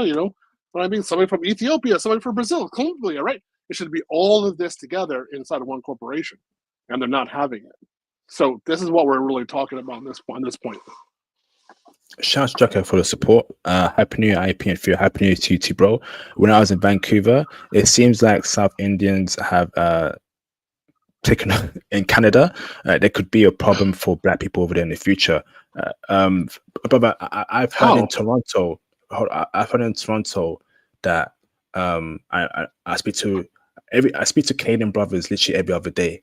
They're telling me that they're being denied jobs by Indians, right, in interviews, and when they work with Indians are hiding information from them, or Indians are clicked up and ostracizing Black people in the jobs. I agree with that. It's a big thing in Toronto, Theo. Big thing. I don't see where they're having the interactions, because in what neighborhoods are they? Brampton. So this is a class issue right here that we're actually talking about. Why would these two classes actually interact with each other? Theo, they live in Brampton in the same job. Indian manager company. Theo, I speak to Canadian brothers every other day, brother. They're telling me what's happened there in Toronto. There's a lot of Indians there, and they don't like Black people like that, bro. Well, they also don't like white people. Also, they don't like the Quebecois. They don't like anyone like that. They like their group. So I don't think it's a particular problem for Black people. It's a problem for non-South Indians. They're the ones who are going to have the problem. They're not discriminating against one group. They're discriminating against all y'all who ate them. That's my only pushback on it. So I get the sentiment, Jughead, but it's not just Black people here. That's what I'm saying. It's everyone. They get rid of a Japanese person also. They don't care. The Japanese person is an Indian. What they said? What was that super chat? He said that in Canada there's problems there, and this is what I've been told by brothers who are literally living in Toronto, but they're going. Actually, our Canadian brothers in Toronto, Theo, they're going through hell, bro. And I think we have to do a stream in the future about the current dire situation, about what Black men are going through in Toronto, Canada. They're going through hell, bro, big time. Shout out to Ace of Spades for the support. Even the Taiwanese do this. They give preferential treatment to Chinese and other Asians than whites and Indians. Shout out to Calvin Kanganda for the support. Search up Chinatown in Nigeria. It's the only Chinese town and Chinese only employees in Nigeria. It's embarrassing, bro. It's embarrassing, brother. Can you imagine me having Africa town in India and only hiring only Black people in India in that town? That's not gonna fly. So number one, right? I know we're angry here, but why do we allow this, bruv? As a people, Black people around the world. No, it's not. That's not the question. The question is, why aren't non-discrimination laws being applied to these corporations in these instances where it's obviously occurring? That's the question to ask. Because if white people were doing this against Blacks, there would be lawsuits. But when an Indian comes around and does it to everyone who isn't Indian, then nobody says anything. And that's a problem. He says, "Hey, guy, we're getting shown in Toronto. I know you're going through hell there. I know what you're going through in Toronto, bro. I know that there's a lot of discrimination against Black people from Indians in Toronto. For you, this is a big thing that we got to discuss for you. Like, and I will open up the phone lines in a bit, in an hour. But I know for a fact that there's discrimination, brother. vile discrimination, brother, from Indians towards black people in Toronto, brother. But I know it's from everyone, feel for everyone, but specifically for black people, brother, it's worse for black people. No, yeah, it's gonna be for everyone. And then I'm gonna look at how big the population is and how many people are really in that industry. But if their first target is gonna be, I mean, primarily, if you're talking about IT, the most people who are working there in that IT industry before were white. So if you have, like, again, let's say you have one black person and 9 whites, if the Indians come in, they're going to eliminate all 10. So the only thing they're saying is that the black person would lose his job first and then the other 9 white people. Okay, but that's just a question of time. In the end, it was everyone who was an Indian who was removed. That was the actual policy, and I don't like that. That's the company that I was working on in Dallas. That's exactly what happened. So that's why I look at this. Again, people are saying, "Well, go to Toronto." I had a visa. I had a working visa to go to Canada in 2019, to be honest, before the pandemic, and I was considering going to Toronto. And then I saw the inflation for the real estate industry and how much the apartments were, and then I looked at the taxation for payroll taxation, and I said, hell no, I'm not going to go there, because the price of land is too high, and then the the taxation for my paycheck is too high. So why would I go there? Texas actually gave me a better position than Toronto did. So in that case, you have to make a proper decision about how you're going to move in the labor market. I think I made the right decision there. And again, 2017, I was working in Seattle, and the weekend I would go to Vancouver, right? Just go over the border. I saw this invasion of Indians there at that time. I was aware of it. I was sure they're going to continue going on. In Seattle, that was the largest invasion that I'd ever seen. So I would not say that, like, when people make jokes about Bill Gates making all his money with Microsoft, I always say, like, are you sure? Because Microsoft is really an Indian company now. It's not really a Seattle company. And I'm increasingly saying the same thing for Amazon, for its like not for the little, like, distribution centers across the country. No, I don't care about them. Talking about Amazon corporate, those guys increasingly are only Indian, and we saw this a lot in Seattle when I was there back in the day. I'm sure it's even worse now. So, what do I say about that? How many black people you know working at Amazon and Microsoft? I don't know any, bruv. Yeah, no one. I know. Just one. No, one of my best students is there. Well, how many people do you know who work at Microsoft? Period. I only know one person who works at Microsoft, and he was black. But when I was in Seattle, sure, I knew people in my area where I was working across the street from one of the biggest offices of Microsoft when I was in Seattle, and almost everyone I met from Microsoft was Indian. So sorry, hold on. Sorry, Phil. Right. So work hard, stop blaming. No one's blaming them. We're calling out the racist practices where you're only hiring other Indian people when you become managers, and then everyone gets ignored. No one's blaming you at all. So what are you talking about? It is racist to be hiring your own people and blocking out other groups of people and their progression, and by the interview stage, and throwing a CV in the trash, right? What the hell are you talking about, bruv? Everyone knows this, man. Black people, white people, Arab people. You can't do that. It's racist. It goes against anti-discrimination laws in both of our countries. We do not have that. So if we say, like, okay, white people are working hard, but let's say if, like, white men came together and say we're working hard, therefore that's why we got all the jobs in a certain company, the government would come down and shut down the company. That would not be allowed to happen, or there would be one of the largest fines from the government against that company. The company would be dissolved, essentially. So that's our point here. We can't do that. We have anti-discrimination laws. So if Indians are coming in here into those areas and they're doing the same thing and there's no lawsuits, we have an issue. That's where we have an issue on there. And so, not saying blame the companies. No. When I say blame the government for not making the lawsuits, they should have been doing this. It's funny how we also blame the Indians for doing this as well, for having these hiring practices, which are entirely anti everyone who is not Indian. It's funny how, right, I've never been hired by an Indian person, and all my other black mates I know, and I know a lot of black people in the UK. They've never been hired by an Indian person. We've only been hired by a white person or a black person, never an Indian person, because Indian people have a high population here in the UK. And I speak to my American brothers, right? I ask them, have you ever been hired by an Indian person in any job? Oh, no, IP, never.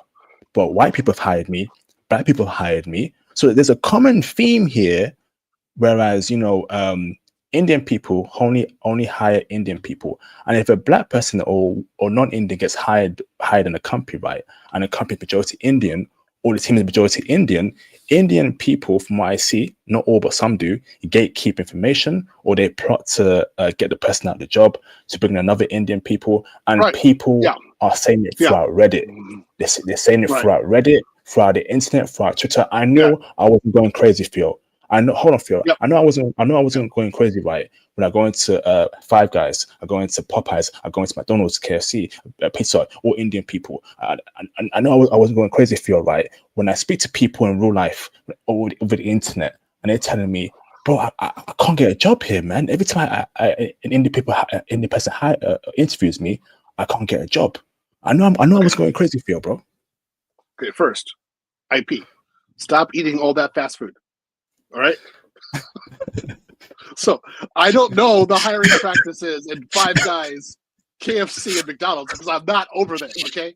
I'm at Whole Foods buying my food. All right. And I come home and cook it myself. So I don't know what the hiring practices are in these other places. Just a disclaimer, I cook my food. I don't eat out like that. Okay. I have no idea what's going on in those areas. Right. So, but I do know what's going on in corporate environments.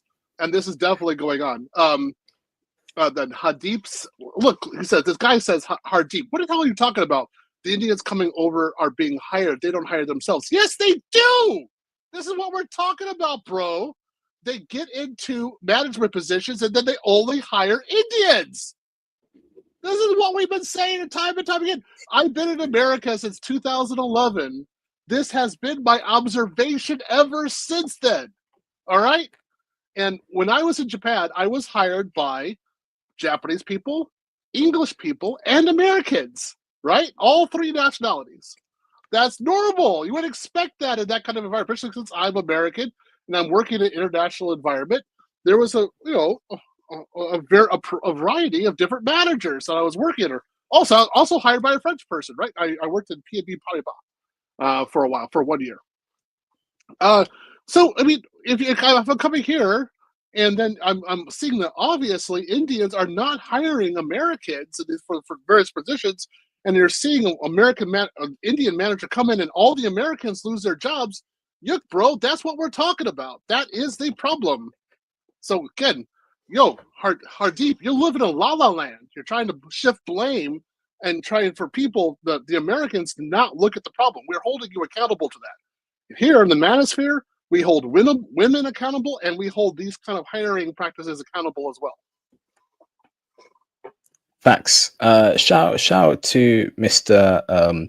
Toronto Brad for the support. It says here, Toronto is being totally destroyed by mass immigration.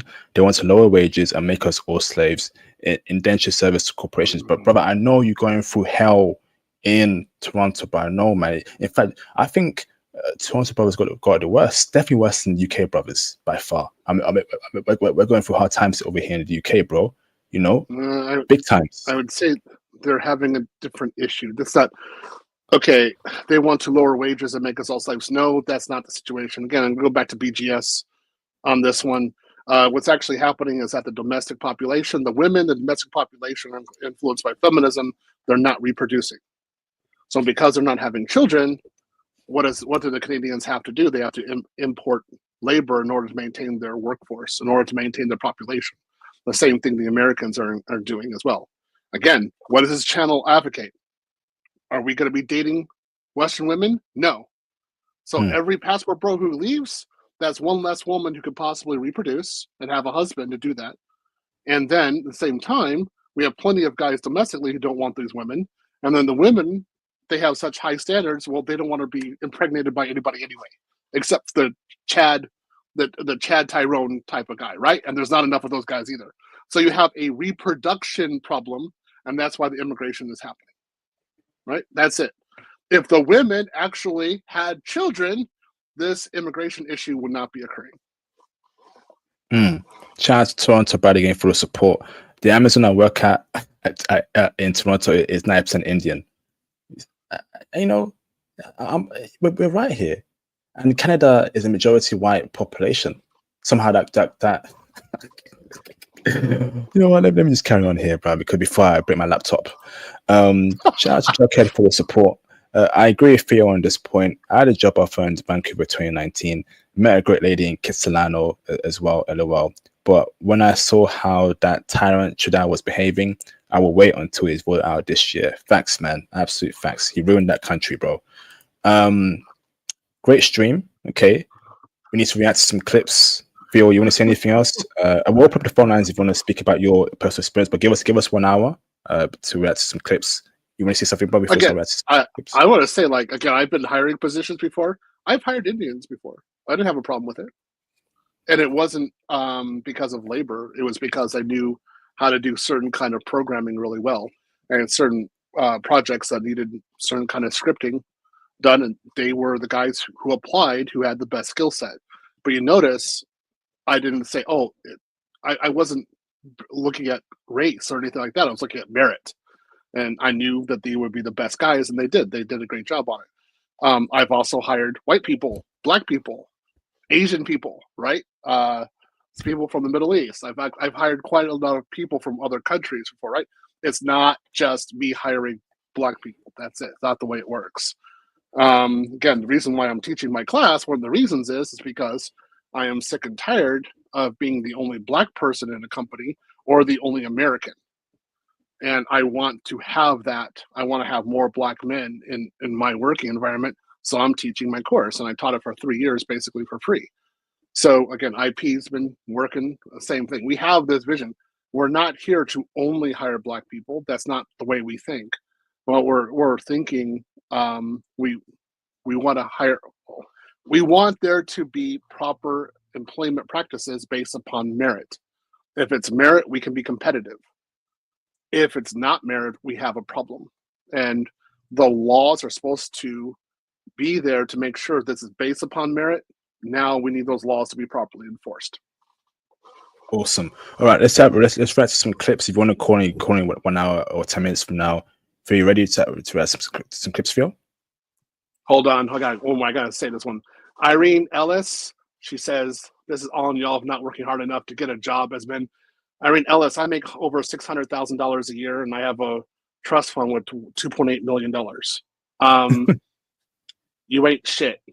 I wouldn't date you if you were the last woman in the entire planet. Okay, so as far as I'm concerned, Irene, you're only good for Chewbacca. So he can hump you as far as I'm concerned, but outside of that, you're not good for human consumption. Got it?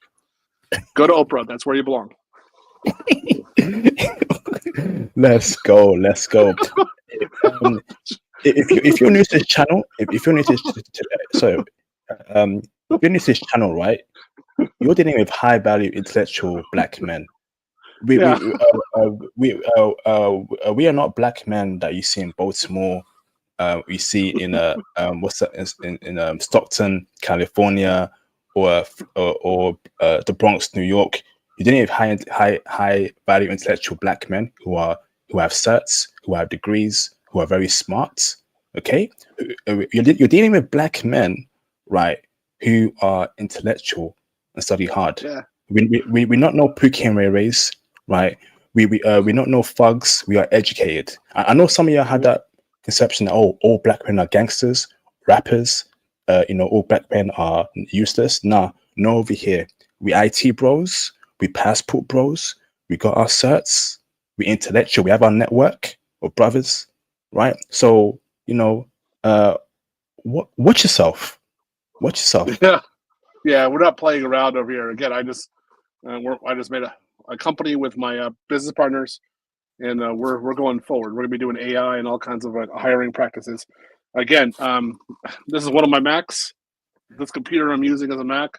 I got 3 other Macs in the other room I use as backups.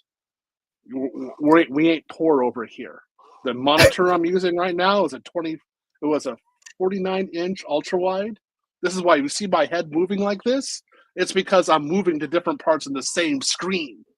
Okay, the same screen. Okay, it's a 5K. We ain't poor over here. We're rich here. See these earphones? You like them? These are $930 earphones. Can you buy an earphone for $930? I don't think so. Oh, look at this. I got a few more of them. 930, 930, 930. So Irene, I want you to understand, compared to me, you poor as F. Got that? Go someplace and shut the F up. Let's go. Let's go. Let's go. Let's go. Let's go. 2025. 2025. We're not going 2025, Phil. We're not playing no games in 2025, Phil, bro. Phil, guess what, Phil? And this year, we're gonna stun on haters. We're gonna stun on dudes who look down on black men, right? We're not playing no games in 2025, man. We are high value, high self-esteem black men going places. We have our own network of intellectual black men. We support each other because society hates us. Society abandoned us. So we came together and we built something great in this community. So watch yourself. Watch yourself, please. Watch yourself, mofos. Please. Please. I'm talking about my other $930 earphones are in the other room charging. So you should see all my trays. Look, how about this? I'm gonna tell this woman. I'm gonna tell her off. See these? See these trays? These are $600 a piece. See them? I got 4 of them right here on my desk. Right? Over here. See these? These are $400 a piece. $600 a piece. Can you afford $600 trays and just get them? You know, just because they look good. I got another 20 of them behind me and throughout my house. Can you do that? $600 per earphone, just because you like how they look. Maybe you listen to them once a year or something like that. I don't think so. So Irene, compared to us, you're poor. Go back to Section 8 where you belong. Don't mess with Phil, brothers, man. Like literally, don't. This guy's on a whole different level, man. Don't, man. You know the whole community backs up Phil, bro. You mess with Phil, you mess with me, you mess with us. Just don't try it, bruv. Phil is well protected. He's well secure. Now, we just want to allow you to go on there, Phil, in any shape or form, right? We just won't. So if you just don't try it, bruv, right? He's got a lot of backing. He's got a lot of people behind him, right? Beside him. Don't try with Phil, bruv. It's gonna be a problem, man. Well, don't try with any of us here at this point. I think we've come to a point in which we've been doing the work. A lot of us are getting the jobs, or we're in the pipeline to get the jobs. So we're not here to play around with you. We're not going to talk with you because, again, women like Irene, you guys are low levels compared to us. We don't have time for you. That's it. I got other people. My group, we have competitions who has the best $1,000 computer chair. You know what I mean? Or $2,000 computer chair, and that's what they have inside their houses. I mean, come on, man. You're not playing around with us. No, man. Go back again. You're basically a food stamp queen, girl. Go back to where you belong. All right, you don't belong here. All right, let's react to some clips from this week. Phone lines will open up in an hour's time. Let's react to some clips. Okay, so interesting clip coming out from this week, right? Okay, let's check it out for you. Night. Okay, let's see. Let's put this on. Let's get that out the way. Perfect. According to this Sky News report, nightclubs are on the decline. Nightlife experts have said that we're losing one club every 2 days at the moment. And I wonder why it's in decline. if this continues, there'll be none left by 2030. Some of the reasons are that the cost of living crisis have caused fewer student nights and midweek events. People are saving money by having house parties or gatherings at home, and booze culture is actually on the decline for Gen Z. A survey from last year found that 39% of 18 to 24-year-olds don't drink at all. The UK's biggest club chain, Recom, that owns brands like Prism and Attic, announced that it would be closing 17 of its venues earlier this month. So we have a problem here, right? not in the UK, but across the Western world, is that nightclubs are closing every single week, right? Particularly in the UK, and they're saying by 2030 there'll be no nightclub. Now, people are saying that cost of living is an issue here. Gen Z drinking less alcohol, but I think, right, one of the main issues here is that what's the point in clubbing? What is the point in clubbing as a man in 2025? When was the last time you went to a club, right, and you pulled a chick? When was the last time you found a wife in your club? Because I know that sounds crazy, right? But in the 60s and 70s, right, you could go to a club, right, and find your wife. Nowadays, you can't, bruv. And when you go to a club nowadays, a bunch of chicks are grouped up in a circle, taking selfies all day. I want to even dance with men. So why should men go to clubs anymore, Theo? So good. Clubbing in the West is a waste of time. It is a complete waste of time. Your time should be spent getting IT certs, doing my Python course, doing Theo's cloud course, right? Getting your passport, traveling abroad, and clubbing abroad in a different country. I was in Japan last year, Theo, and I was clubbing crazy, bro. I was in the beaches of Spain last year, bro, and I was clubbing crazy, bro. Right? Because we passport bros, we IT bros, right? And we good. What's your thoughts here, Theo? Break it down for me, bro. Yeah, we don't go to clubs anymore. Nah, it's just not the way it is.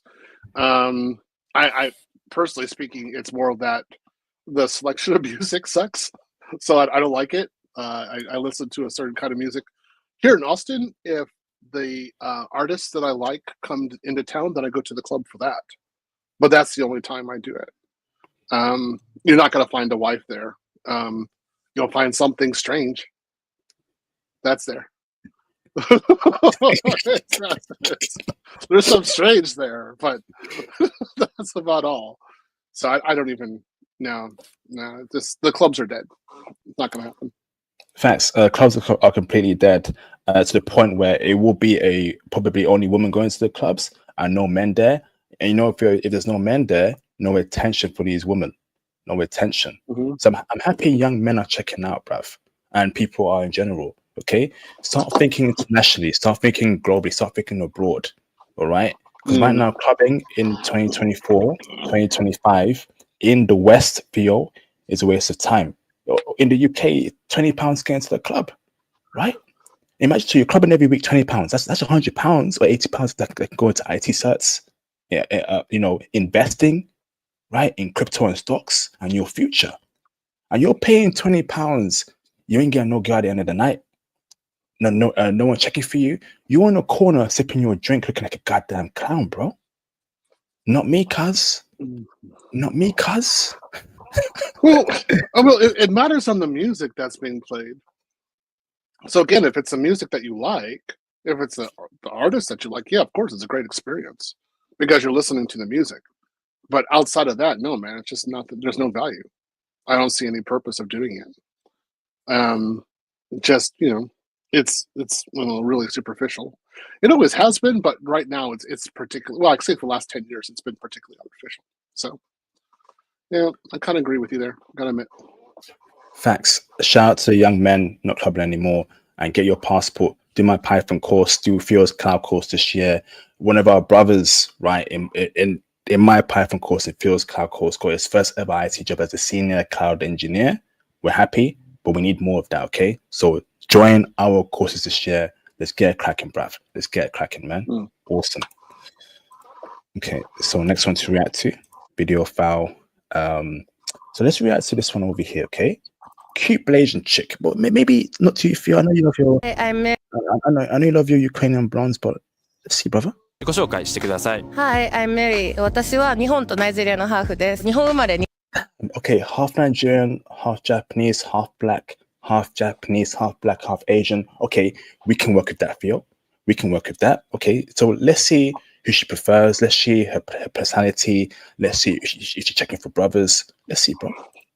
日本育ちです。ナイジェリアに行ったことはありますか？いや、ないです。お父さんが結構ずっとナイジェリア危ないからあんま気をつけてみたいな感じだったんで、自分的にあんまいいイメージがなかった。お父さんもずっと日本に住んでるので、お父さんと日本語で喋ってるので、英語があんまり上手じゃないので、日本の生活はどうですか実際。178で、日本だと結構高い方なので、すごい見られるのが結構気になっちゃいます。デートは、日本の人がやっぱり自分も日本語の方が得意なので落ち着くし、今までの人もずっと日本の人だったんですけど、日本の男性も私が欧米の人とかアフリカの人みたいな人がタイプなんじゃないかなってよく勘違いされるので、アメリカとかアフリカの人からすごいアプローチが多いのでマッチングします。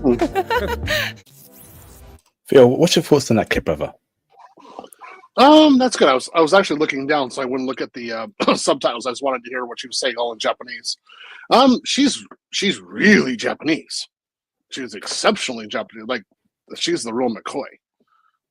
So she's her OS is Nihonjin. there's no foreign OS inside of her. Like, what can I say? She's another Hafu. She's doing her thing. Yeah, she matches well with a certain group, mainly again the Westerners, of course. That those are the guys who are going to be going after. Typical. Not so surprised, to be honest. But she says she's more comfortable with Japanese men. She wants to ditch Japanese men, and feel, and I kind of feel some type of way with that feel because I'm a brother. I love Blasians, and I know other brothers that love Blasians too.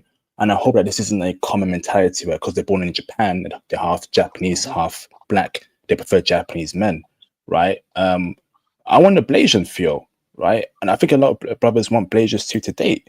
So, brother, is that a common thing where Blasians prefer Japanese men in Japan feel, right? And, all right, you know, go on, bro. All right.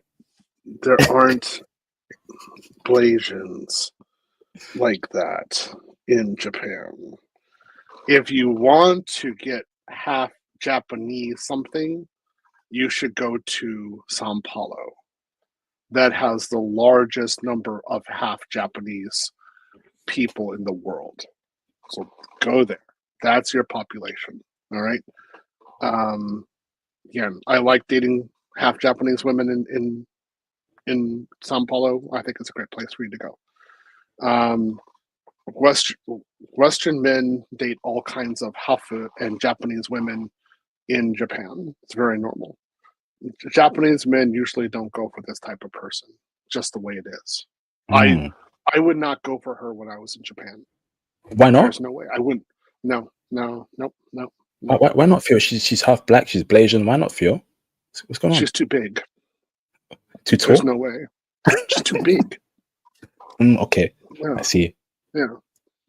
Yeah. There's no way. The women I dated were like small little things, and that's because most of the population were like that. Like, again, I don't. If you want a woman who looks like this, you should go to Africa and get one who looks like this. There's plenty of them in Africa. Like, go to Rwanda. All right. If you want a curvy thing like this, then go to Rwanda or, the southern part of Africa. There's plenty of them. But this wouldn't be. This is, for me, this is not wife material. Just a personal preference. Nothing against her. Just not what I go for. That's fine for you. I think you're definitely tied to your preference. And I agree. I think she's too tall for me, and too big as well. But the height thing is also something that's concerning. 5'10" is too tall for me in a woman. In my current point in time, I think the sweet spot for me is 5'6", 5'7". That's a good height. 5'5" to 5'6" is good height for a woman. Above that, okay, you're too tall. She also mentioned how her dad didn't say good things about his homeland, Theo. Yeah. Theo, when you were there in Japan, was that a common thing you heard amongst Blasians where, or half Japanese people where they're in Japan and the other side doesn't really speak more about the other side, it's mostly very Japanese? Well, think of it, IP. If you were in Japan, would you be talking good things about the UK? Damn. Nope. Like, come on, no. So her father's acting on an authentic matter. When I heard that in Japanese, when she was explaining that, so I was like, oh yeah, that's really true. I could imagine that conversation with her dad. Her dad was only talking to her in Japanese. That was a clear part of what was there, what she was saying. So yeah, I'm not surprised. When I was with my Japanese wife, I never said anything good about America. We rarely talked about America, but I never said anything good about it. Yeah, so yeah, just the way things are. I don't care about her height. And again, for me, it's just too curvy. I don't go for those types. And I don't think I've ever dated a woman above 115 pounds, to be honest. Pretty sure. Phil, Yeah. when it comes to height, what's your sweet spot? Is it 5'5", 5'4"? What's your height for a woman, brother? I usually date women between 5'2" and 5'6". Perfect. Yeah. But for if you want tall kids, she's gonna have to be a bit higher, in the height range. To be like 6 foot like I you, don't Phil. care. I don't care. I care that she's ready to get down, and she ovulates all the time, and she wants me to inseminate her. That's all I care about.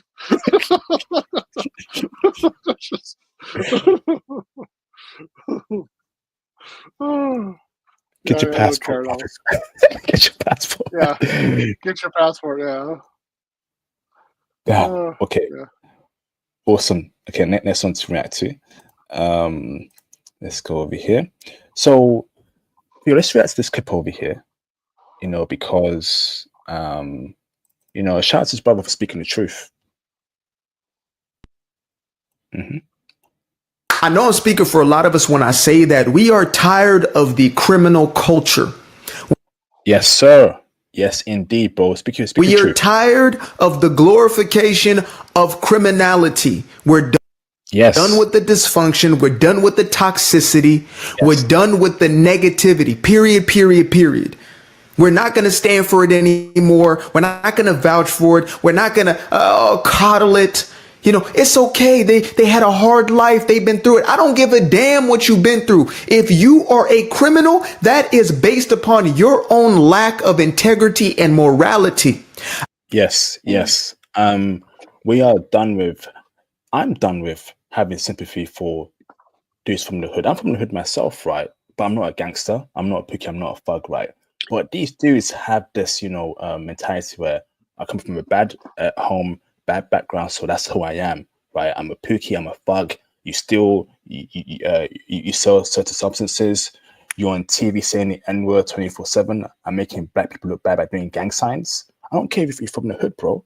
Like, I'm tired of how bad behavior is acceptable in the Western community because you're from a bad environment. No more of that, bruv. No more sympathy in 2025. No more sympathy in 2025 for these dudes, bro, or Keishas. We done with that. We are completely. I have seen folks who are destitute, poorer than poor. You understand me? I was born in a third world country in Zimbabwe. There were folks who are roaming around, have not had any sort of real income for 10, 15 years, and yet they do not degenerate to criminality. I've seen folks in these United States who live in the most destitute. You got the hillbilly bumpkins out here, but yet you feel safer here than you would in a city in the middle of the Bay Area where I spent 18 years. How does that make sense? You're in a place that is surrounded by wealth, and yet you have people who are addicted to this criminal element. And, there's this new little statement I threw out today. I said, it's incredible how sanctuary cities, quote unquote, sanctuary cities within the United States are safe for everybody besides the law-abiding citizens. How does that make sense, y'all? Sanctuary cities are safe for everybody besides the law-abiding citizens. They're safe for the illegal immigrant who's willing to commit crime. They're safe for the person who is a resident or who is a citizen who is committing crime. That's who it's safe for. Facts. Phil, you respect that, Phil? You agree with that or disagree, Phil? Yeah, I see his point here, and that he's rather correct. So if you're a foreigner, you should be on your best behavior. And basically, in the West, the amount of tolerance that we're having for bad behavior from foreigners is unacceptable. Again, I was a foreigner for over 20 years of my life. I was always on best behavior, right? So if they're, I think that governments, if they see foreigners acting badly, should start deporting and it should be a very quick process. Instead, what we have are the domestics being terrorized by the foreigners who are more protected than they are. So that's an issue. Facts. Absolute facts, bruv. You get a slap on the wrist, a pat on the behind, and you get to roam the streets and go burn people. That's what you get to do. It's and I don't mean that as in as in a figure of speech. I mean that literally, right? What happened then? All of a sudden, you drop the restrictions on what makes for a criminal. You give a slap on the wrist for individuals who take less than $1,000 worth of merchandise. So people are running around rampant. They're wiping stores out. You got mom and pop places who need every single dime to stay open. And they're having $200,000 worth of merchandise stolen. And they have to write into their financials to make sure that they make up for the criminality. That's how far gone we are. And we do all of this in the name of social justice. It pisses me off just to say some of these things because the way we sugarcoat language, social justice. New York has not just turned into Gotham City, but it has turned into Arkham Asylum. Facts. Who's responsible? Liberals.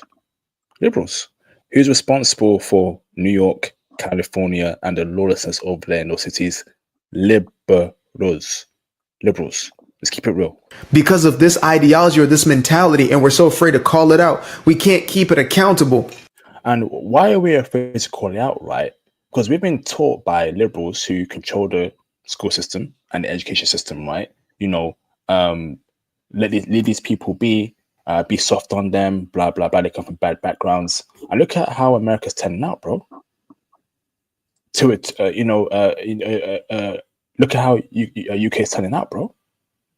To being too soft on crime, being too lenient, being too sympathetic. Nah, bro, not in 2025, cuz.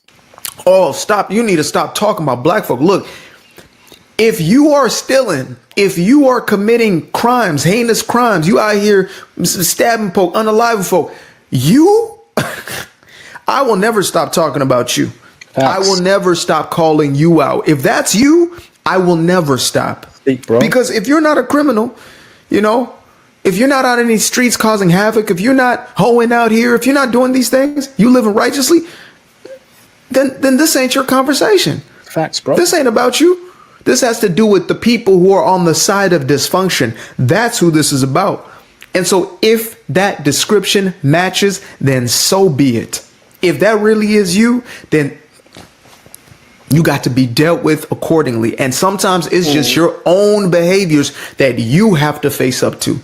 Facts. Self-responsibility, self-accountability. It's you, bro. It's you. You decided to do that action, not your background, not where you're from, cuz. You did.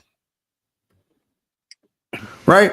You want to be out in these streets and slanging the thing and whatever it is, and you catch something and that's on you. That is a personal decision that you made, and there ain't no white supremacy that forced you into making them stupid decisions. Facts. There is not enough white supremacy in the world to stop you or to egg you on to making a decision that you are going to make regardless. Because you have no discernment, because you have no morality, you have no integrity, you stand for nothing, you're dishonest, you're a liar, you're a cheat. If that's what you are, that's on you, and you need to correct those issues, my friend. Facts. And this brother, he'll be called a sellout. He'll be called this C word for speaking out like this in our community. There's just no point, in embracing any sort of community in the West, man. They're in the Matrix. They've lost it, bruv. They're in the Matrix, feel.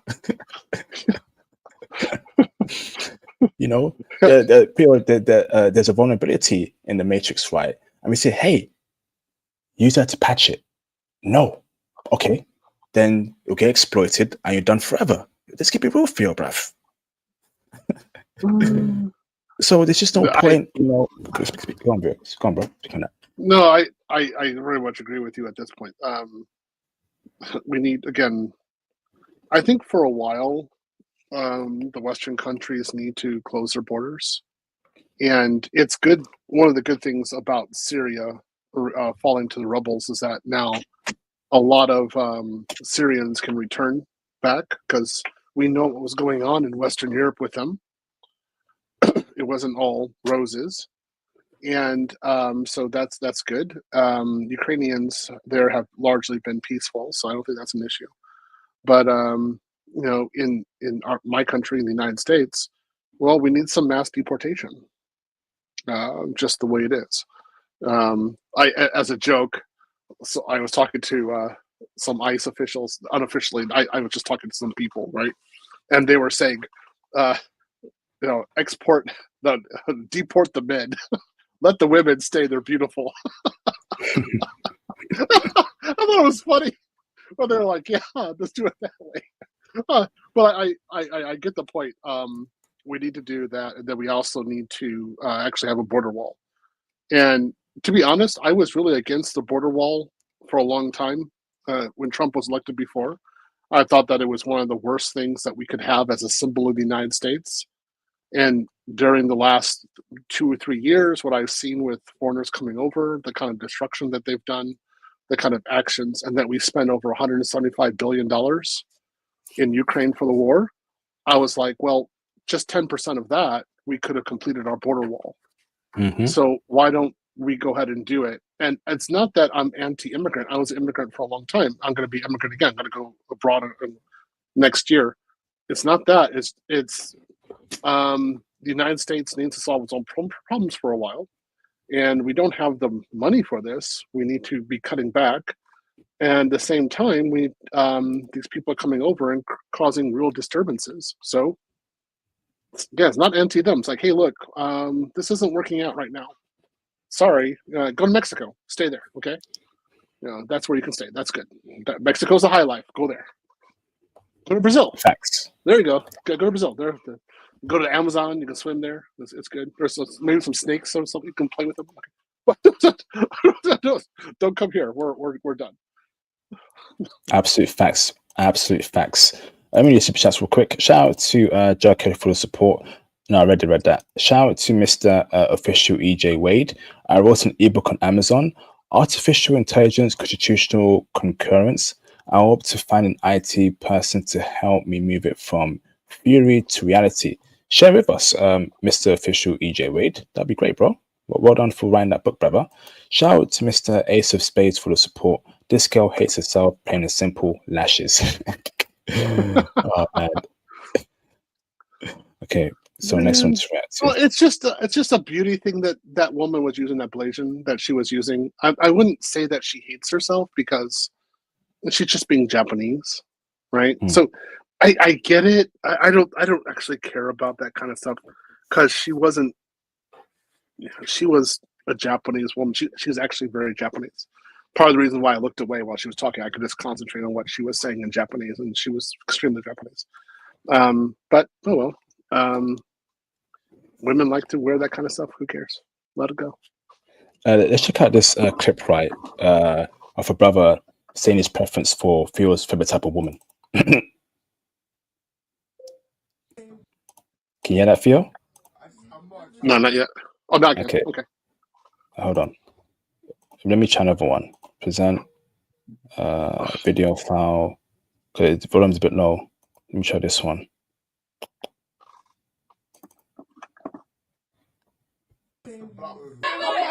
Can you hear that, Theo? Yeah, I can hear. Yeah. Okay. Let me remove the other one. Okay, hold on, bro. Remove that, and then remove the shoot. Remove that from the banner, and then almost fucking video. Funny guy. Okay, so present video file, and okay.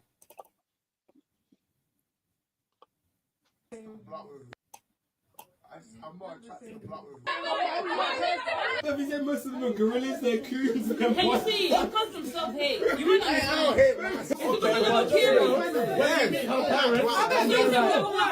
don't think all of them are homies. Not all of them.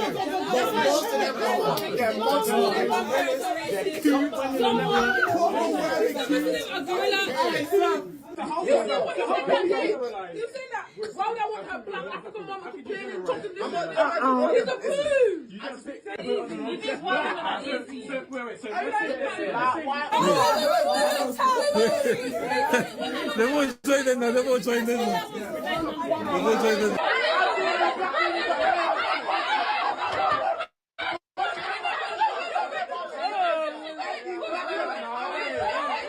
Listen, I'm not attracted to black women. Why?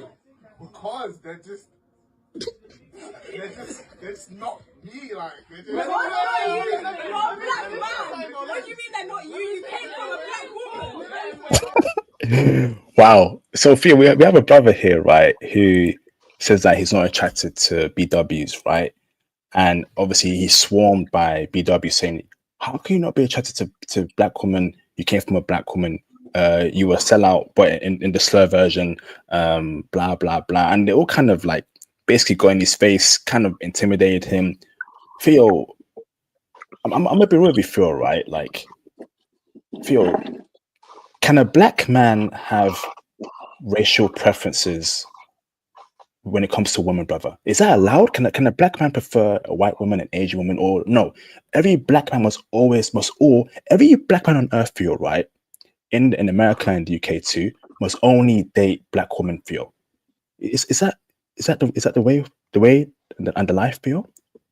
No, we can have preferences however the hell we want. Yeah, nobody's in charge of what Mr. Happy likes in this house. All right, so Mr. Happy, he likes something. That's what he likes. Okay, so I don't care what other people say. If you go around saying that I should like this or that, I'm like, sorry, Mr. Happy doesn't like you. Okay, that's just the way it is. I don't go around telling women who they should like.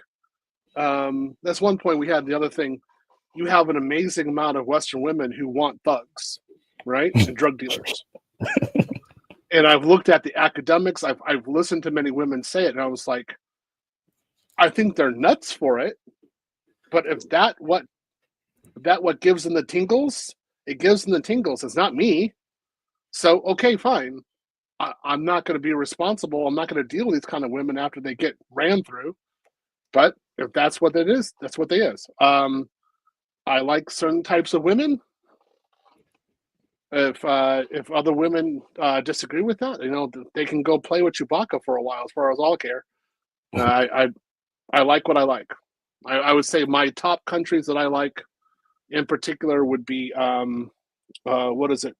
Tanzanian, Brazilian, blonde, Slavic blonde, and Thai. Those would be my top four that I particularly look at. You know what I mean?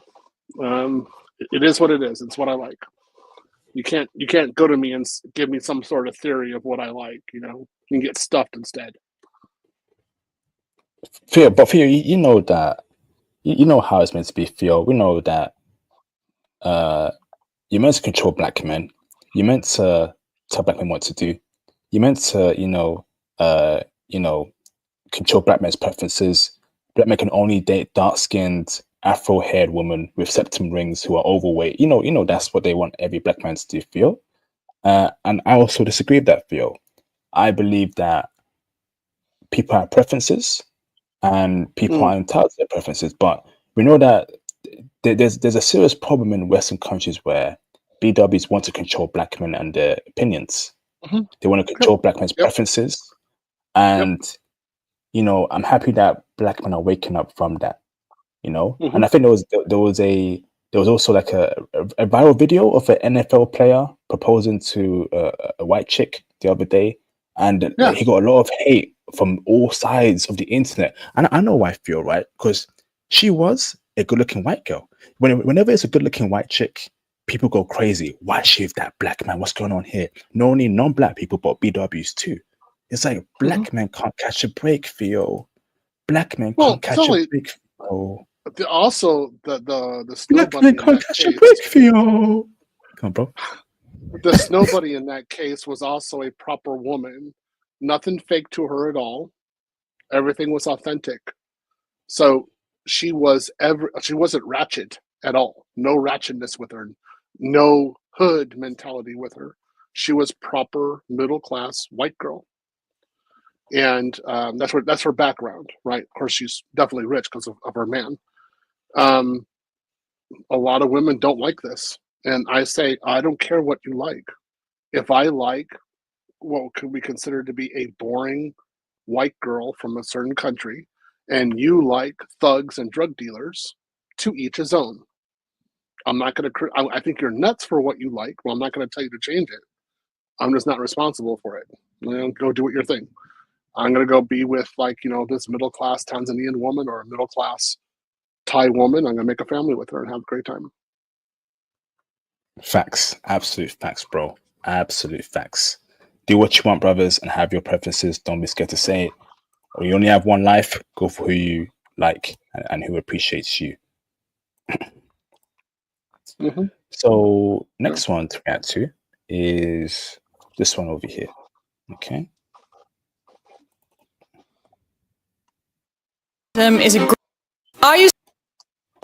Hold your horses there, lady. Okay.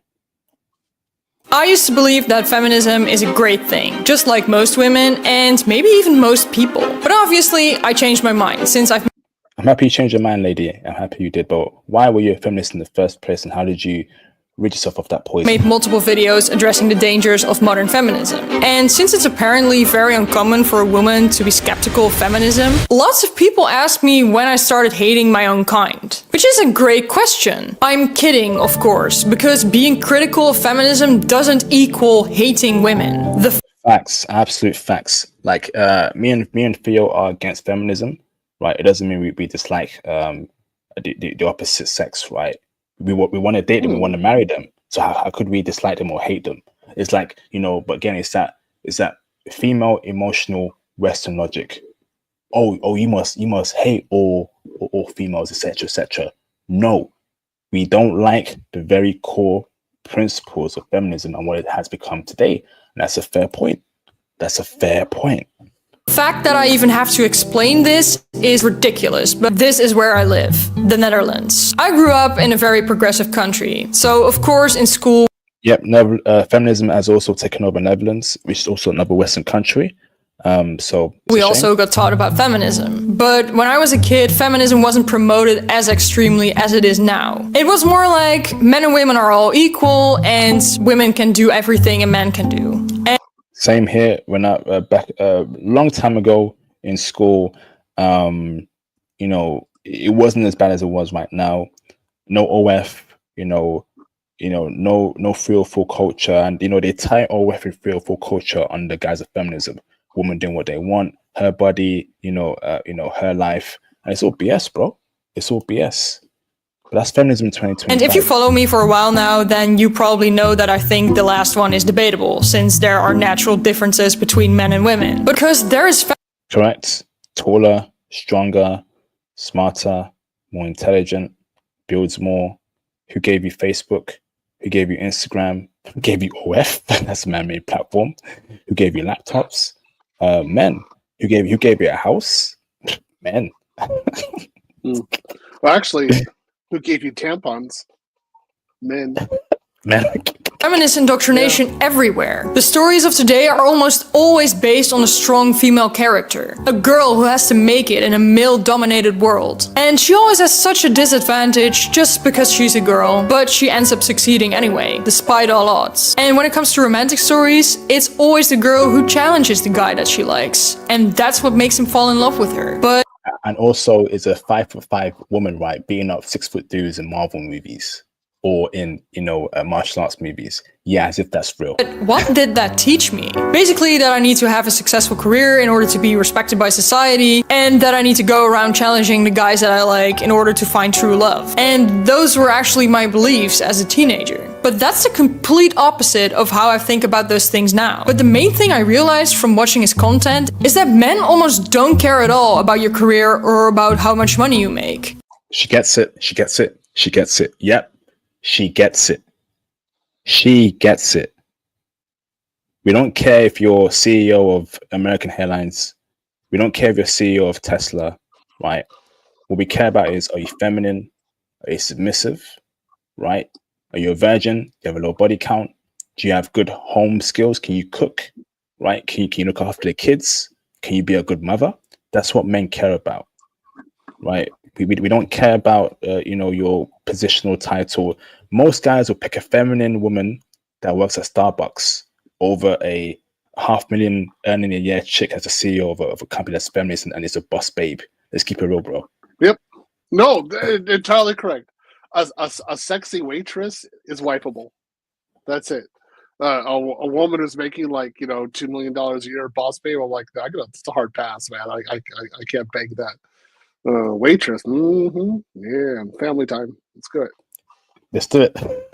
And what I also realized is how hard it is for a guy to actually approach a woman and deal with rejection. Because my god, that stuff is just ruthless. And this is something that most women just don't realize. Because we usually don't have to deal with rejection from guys to that degree. And where you almost have to fight for a woman to even notice you. Not to say that women don't deal with rejection, but it's a different kind of rejection. Usually later on when the woman realizes that the guy is actually not that serious about her. And I'm not saying that's necessarily always better, because that can also really emotionally damage you, but it's a different kind of rejection. But watching this dating advice for guys really changed my perspective on relationships, because I honestly didn't know what kind of struggles men had. I mean, I was 16, so I probably didn't really know anything about life, but still. And I kind of Men go through a lot. Men have to build our value up. We spend years building our value up, while women are born with value, which is their beauty, right? So we go through a lot.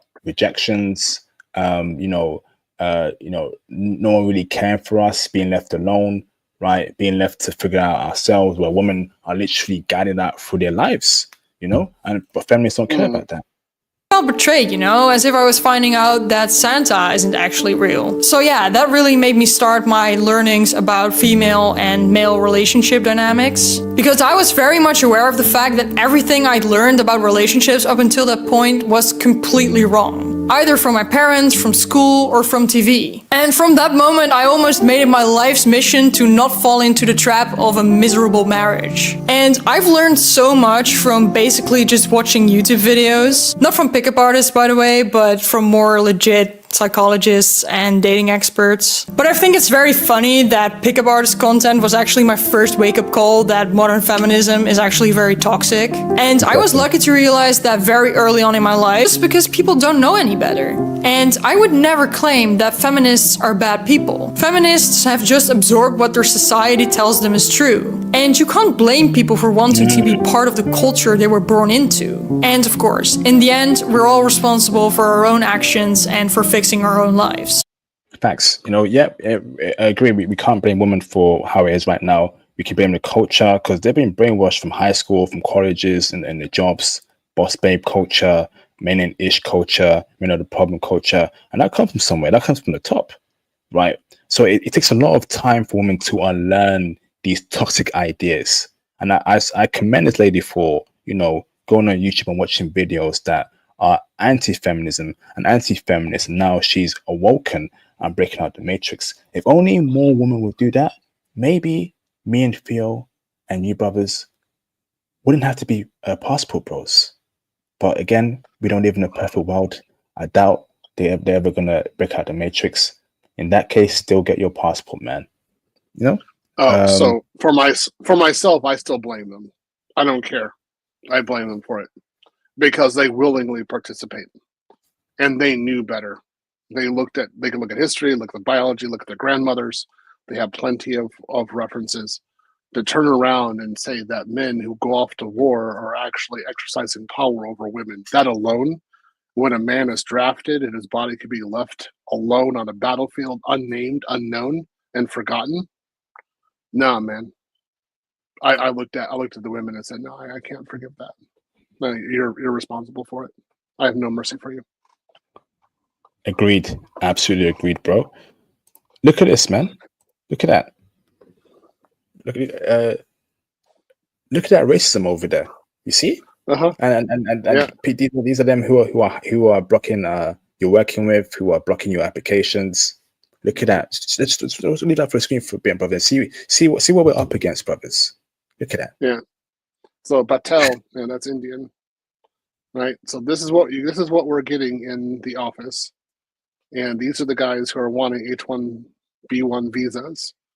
And again, reasons for this: we say you guys should not be having jobs, you should not be having visas at all, and why we would allow you to come into our countries with that kind of mentality, I have no idea, none at all. And my IQ is over 150, so stuff it, bro. Yeah. Sorry, but we're not gonna have you do this kind of crap in our countries, in our environment. Hell nah. You got another thing coming. You think if you're gonna like the next 5 years, 10 years? Nah, it's not flying. All right. So next one to react to.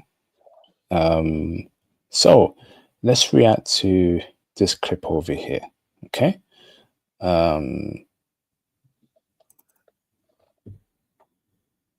Restored to New Orleans. Some normality has been restored to New Orleans. You can probably hear the sound of music here on Canal Street. This is the very street that the attacker drove up in his Ford pickup truck and took a sharp right into the famous Bourbon Street right over there. That's where witnesses say he drove at 70 miles an hour or thereabouts towards the crowd, crashed the vehicle, got out, started shooting towards police officers, and he himself lost his life in the ensuing shootout. Many questions about security measures that failed to stop him driving into Bourbon Street. There are street bollards in production. They've not been completed. The police say they had a vehicle stationed at the end of Bourbon Street and barriers, but the attacker got round them by driving on to the pavement. This is a city grieving its loss. In the place they call the Big Easy, it's hard. Wow. Big, crazy, sad news happened the other day.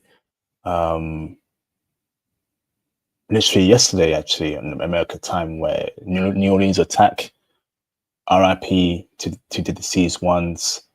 But America is just, again, the signs keep popping up that America is just, it's going towards a direction that is very scary and fearful. And I think if you have the means to get out as soon as possible. I think that this is now the year where you want to take being a passport bro a lot more seriously. You want to get those IT certs. You know, you want to just get out of America. Dangerous, unsafe. You never know what could happen, man. And it's so sad to hear a story like this. Phil, what's your thoughts here, bro? Damn. Oh, well, I was listening to people tell me about how dangerous Colombia and Brazil were, and I should really be fearful of those countries instead. Look, it's not as bad as Oklahoma, right? So Oklahoma, 95, 165 people died in one attack. We have more people dying from this daily in school shootings than we had in this one attack right here. I'm pretty sure we have more people dying in school shootings on a daily basis than this. So what can I say? This is just one area where it looks bad. It's we've been having this problem for quite a while, and nothing's going to be done. Again, Las Vegas shooter went to high rise, started shooting down on crowds of people. How many other mass shootings do we have? So this has always been a problem. Amazing how peaceful it is when you go to another country. Again, when you were in Japan, were you worried about being shot? Nope.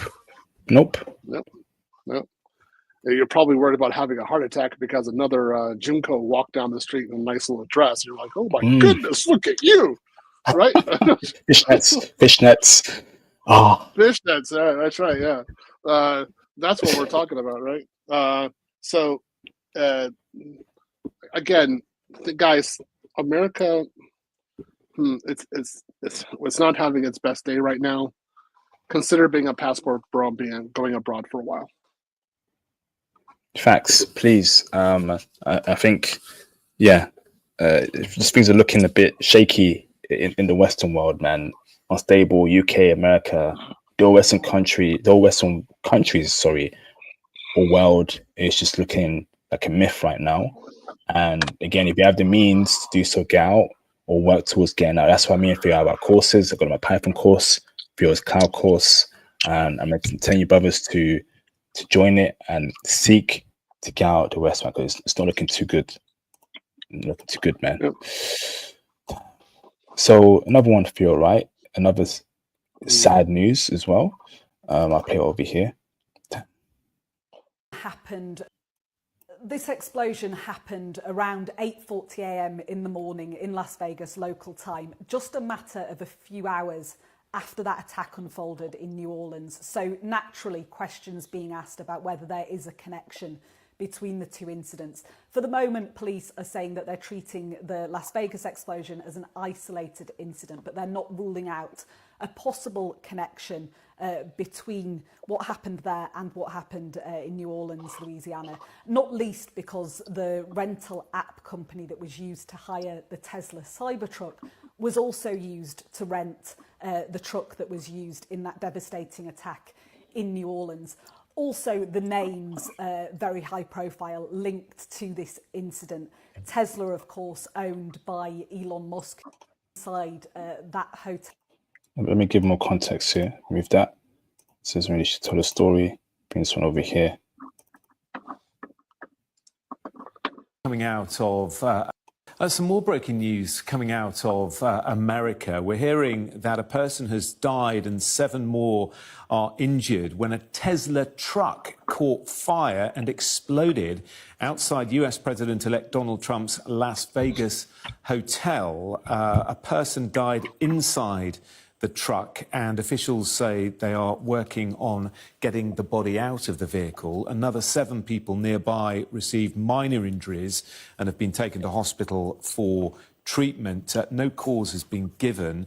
Also giving a comment is Eric Trump, one of the president-elect's sons and also executive vice president of the Trump Organization. He posted about the fire on the social media platform X. He praised the fire department and local law enforcement for their swift response and professionalism. That's all we have at the moment. A person has died and 7 more injured after a Tesla truck caught fire and exploded in Las Vegas outside US President-elect Donald Trump's Las Vegas hotel. Keeping across that story as well from the United States throughout the evening. Wow. So we have the New Orleans incident happening, right? Then we have the Tesla incident happening where Tesla explodes outside a hotel in Las Vegas. 1 person died. This is, again, Phil, what is happening in America is just weird, Phil. It's brutal, it's weird, it's unsettling, it's unstable. On the first day of 2025, this is not something you want to hear, bro. What's your thoughts here, Phil?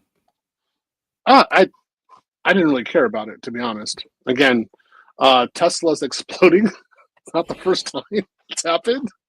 So I was like, oh, okay, it's another Tesla that exploded. Okay. That was the first thing I thought. It's kept on going. And then it looked like it was some sort of terrorist attack.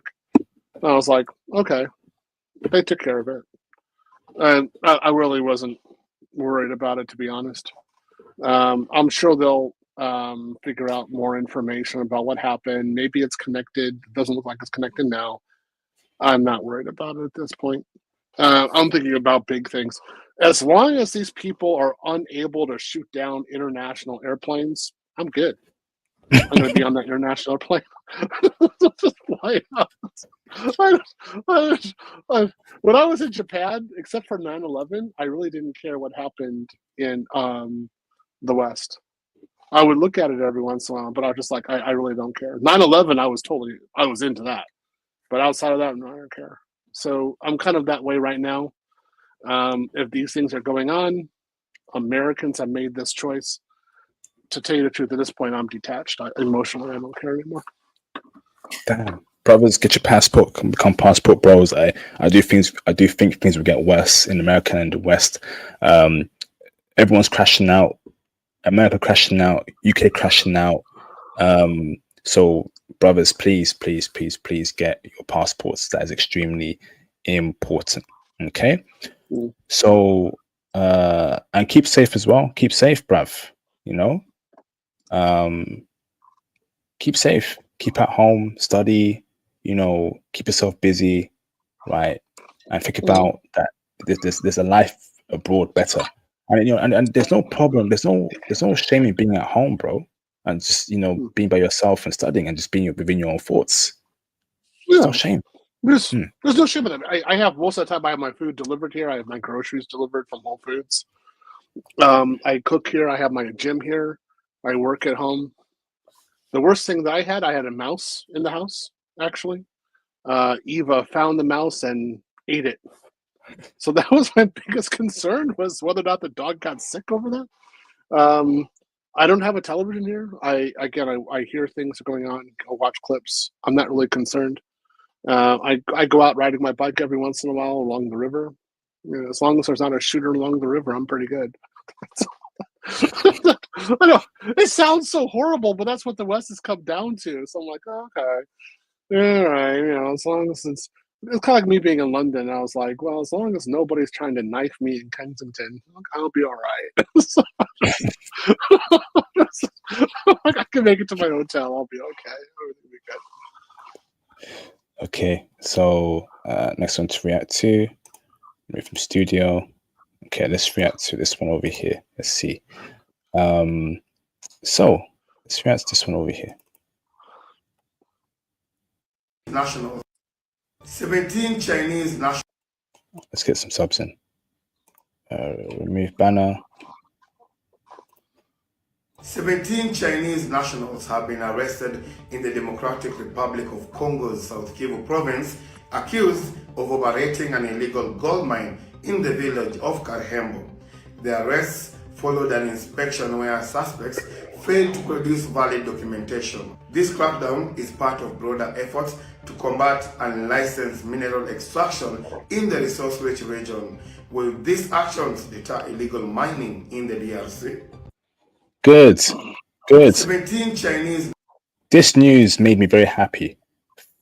Good, right? You can't be allowing foreigners to be extracting your resources with no licenses and no money going to your people and your government. More African countries need to do this. The whole world is pillaging Africa's resources with no license. Coming there, taking their stuff, right? Imagine a black person, right, doing that in China. That would never happen, bro. China would never allow that to happen. And if so, China will deal with it. So we need African countries, right, to step up, right, and root out corruption, root out this kind of nonsense, happening in the countries with their resources, and making sure that they benefit from it. Amazing. What's your thoughts here, Phil? Is this a turning point in Africa's chapter? Okay. No. We have to remember that Western powers went to China and took it over, colonized it, and did many horrible things over a long period of time. So, although it wasn't Africa that were this, that wasn't Africans doing this to the Chinese already have this experience from foreigners. So let's say that, because it has to be stated, and I'm just saying that in case you get clipped. What China is doing, or what these Chinese nationals are doing in Africa, is unacceptable, of course. And I'm glad that there was a process that was there to identify and stop it. So this is good. Turning point, no. But let's hope this continues to advance and we get more of this in Africa as a whole. That's what I would say. Absolute facts, bro. Facts. And I never thought I heard news like that, because Congo is very resource rich, bro. Congo has a lot of lithium, a lot of minerals that power, batteries in electronic vehicles. And unfortunately, China has a monopoly in the supply chain from Africa to all around the world, right? And that's unacceptable, right? So it's things like this that give me hope that Africa will get its ish together, and it starts from these little things and going bigger. Right, it may take years, some time, but it starts from the little things, man. So well done, Congo, and hopefully other African countries follow suit. Right, your resources must be beneficial to your people. Your people must come first, not Americans, not Chinese, not Indians, but Congo people. The same way in America, American people must come first. Same way in the UK people must come first. And that's not bad to say that, bro. That's not flipping bad. we're so soft in this world nowadays because of these flipping liberals that, apparently, that's unacceptable. No, it's acceptable. If you're in that country, you should come first. So root out corruption, root out the BS, right, and get ish in order, cuz. Yeah. I agree with you. I got no problems with what you're saying there. Yeah, I definitely agree with that. Yeah, let's see what happens. That's all I can say. Let's just see what happens. Yeah. Awesome. So another one here, right, in regards to China, right, that I'm rocking with as well. Look at this feel. Former Bank of China chairman Liu Liange was just sentenced to death. He was found to have issued illegal loans and accepted bribes worth around $16.8 million. Born in 1961, Liu had a long career in banking and finance, holding prominent roles at the People's Bank of China and the Export-Import Bank of China before becoming chairman of the Bank of China in 2019. His career came to a halt in October 2022 when the Chinese Communist Party expelled him, accusing him of corruption and other illegal activities. The case underscores China's ongoing anti-corruption campaign, which has targeted high-ranking officials in recent years to consolidate government integrity and accountability. Good. Corruption, it erodes a lot of people's progress, a lot of people's countries. We see the effects of corruption in the Caribbean and Africa and South America, right? So we need this accountability, right? For these politicians, that those who are corrupt must be brought to justice. Now, China does it in a very harsh way, and I don't disagree, bruv. And that's why they're on top. And that's why they're everywhere. That's why they're making money 24/7. That's why they got Chinatown here and there. China is booming. China's got a very powerful economy. You need to root out corruption for your people and your nations to thrive. Right? Yeah. I think I have various opinions about his ultimate penalty, his sentencing. But I can see why the Chinese did it, because of the amount of social destruction that he permitted under his watch. So I get it. At least there was some sort of jail sentences.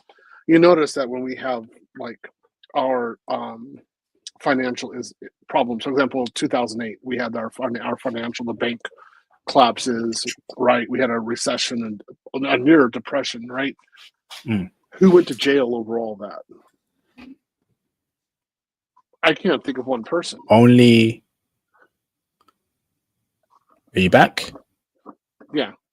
You back? Only one guy. So someone called Bernie something, if I remember. But a lot of people got away with it, Theo. No, that was Bernie. I think he did the pyramid scheme. So that I don't think it was the same thing. But this nobody in the banks went to jail. That was the big thing. And Bernie Madoff had his own pyramid. It had nothing to do with financial instruments being. I'm pretty sure. Go look him up real quick. Go keep me honest. I'm pretty sure Bernie Madoff was not a part of the banks. He was a part of his own pyramid scheme that he had. So everybody else, yeah, Ponzi scheme. That's right. A Ponzi scheme is not related to what the banks did. What the banks did with their assets, that was their collateral. I forgot what the term was. The collateral assets. There was the toxic loans. They were totally BS. That was destructive to the American economy. It led to many people becoming homeless, including myself. People losing their homes. A great social destruction. And during all of that, none of the bankers went to jail. So at least China is keeping people accountable. Hats off to them. Facts, absolute facts, man. And you may disagree with how harsh it is, but at least people are being punished for it. And corruption should be dealt with punishment, and countries should deal with it how they want to deal with it. But catch a person, punish them, and yeah, because it's getting far too much. corruption is selfishness, and people suffer from corruption, and I hate seeing that, bruv. Yeah, I agree with you. I think it's absolutely horrible. And again, those bankers, they still had their Ferraris, their Porsches, their houses. They didn't suffer. We did, the people. That's right. Subprime loans. Thanks, Ninja Person. I knew I could depend on you. So, yeah, the subprime loans, that was horrible. Nobody went to jail over that stuff. So, again, hats off to China. Good job, guys. Facts. So, Theo, interesting article here that I'm sure you will love. Share screen. Okay. So it says here, present, share screen. OF model, Lily Phillips, who had SEX with 100 men in an Airbnb, could be banned for it. Stupid games wins stupid prizes. Good. Okay. OF model Lily Phillips might be banned from Airbnb after using a rental as the location of her latest stunts. Phillips has faced controversy after sharing and following through on her plan to have SEX with over 100 guys in one day. Now, she's facing a possible ban from Airbnb for carrying out the act in a $1.5 million flat. The host of the Airbnb property reportedly praised Phillips as a lovely guest at first, keeping to all the house rules and a good communicator prior to her arrival. Phillips also gave the prominent apartment a 5-star review, stating it was perfect. However, after learning what went down during Lily Phillips' stay, one of the property hosts told Daily Mail, "We have been made aware of this now. Unfortunately, we did not know anything about what she had done in the flat, and there was no sign of anything in the flat when she left. We only found out a couple of days ago," the owner continued. We have no further comments. OF model Lily Phillips violated multiple Airbnb policies. Additionally, while residents in the area didn't seem to notice anything particular going on, some reportedly expressed their discomfort with the situation once they heard of Lily Phillips' antics. The flat happens to be quite a prestigious area of London amongst people. Upon further review, and despite the host stating that she followed their house rules, Phillips violated several of Airbnb's policies. For one thing, the home rental does not allow SEX work, including the creation of commercial adult videos, photos, or videos at their properties, not to mention inviting 100 plus dudes into the flat probably violated the maximum guest rules. Guests who repeatedly break standard house rules could be suspended or removed from Airbnbs if the issues persist. Good. Okay? Stupid games win stupid prizes. Imagine if you're right, you are renting your property out, right? And an OF chick brings 100 dudes there. And all those fluids, right? All the breathing, all that stuff, right, has contaminated the couch, the walls. Bro, yeah, you have to fumigate that ish, bro. You have to get 100 hoovers. You have to flipping, wash that nonsense 100 times. Nah, bruv. Nah. We are 3 or 4s, bro. Come on, Phil.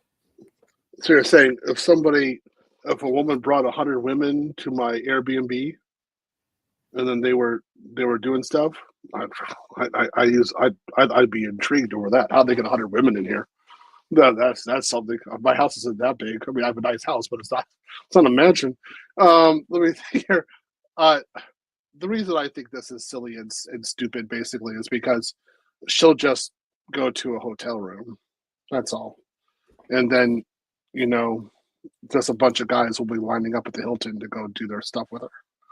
That's it. They'll just organize it differently, or they'll get another avenue. So Airbnb, I mean, come on. I mean, Lily Phillips, if she was able to rent out a $1.5 million mansion to do this, she's obviously making out with quite a lot of money. So this is on her. Again, if Western chicas wish to destroy themselves, I don't care anymore. I'm not here to save them. I just don't care at all. Oh, that's a good point, Jesse. It says, ironically, didn't the Hilton daughter do a spicy content as well? Yes. Yeah, she did. She was the one who started that. Yeah, she was definitely the one who started that, right? And she did more than one content video. So, yeah, I don't care. Back in the day when I was a white knight and I was blue pilled, I'd go out and try to save these kind of Western women. And now I know they can't be saved and they don't want to be saved. And I just don't care anymore. I'm just like, you do you. I'm doing my own thing. It's kind of like Western women in Japan. Do you care what Western women do in Japan? Nope. Nope. Don't care. I don't care. I'm like, okay, whatever you're doing. I don't know.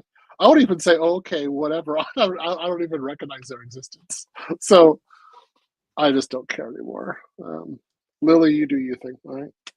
If it's going to be with 1,000 guys next time or 500 guys, whatever it takes for you, go ahead.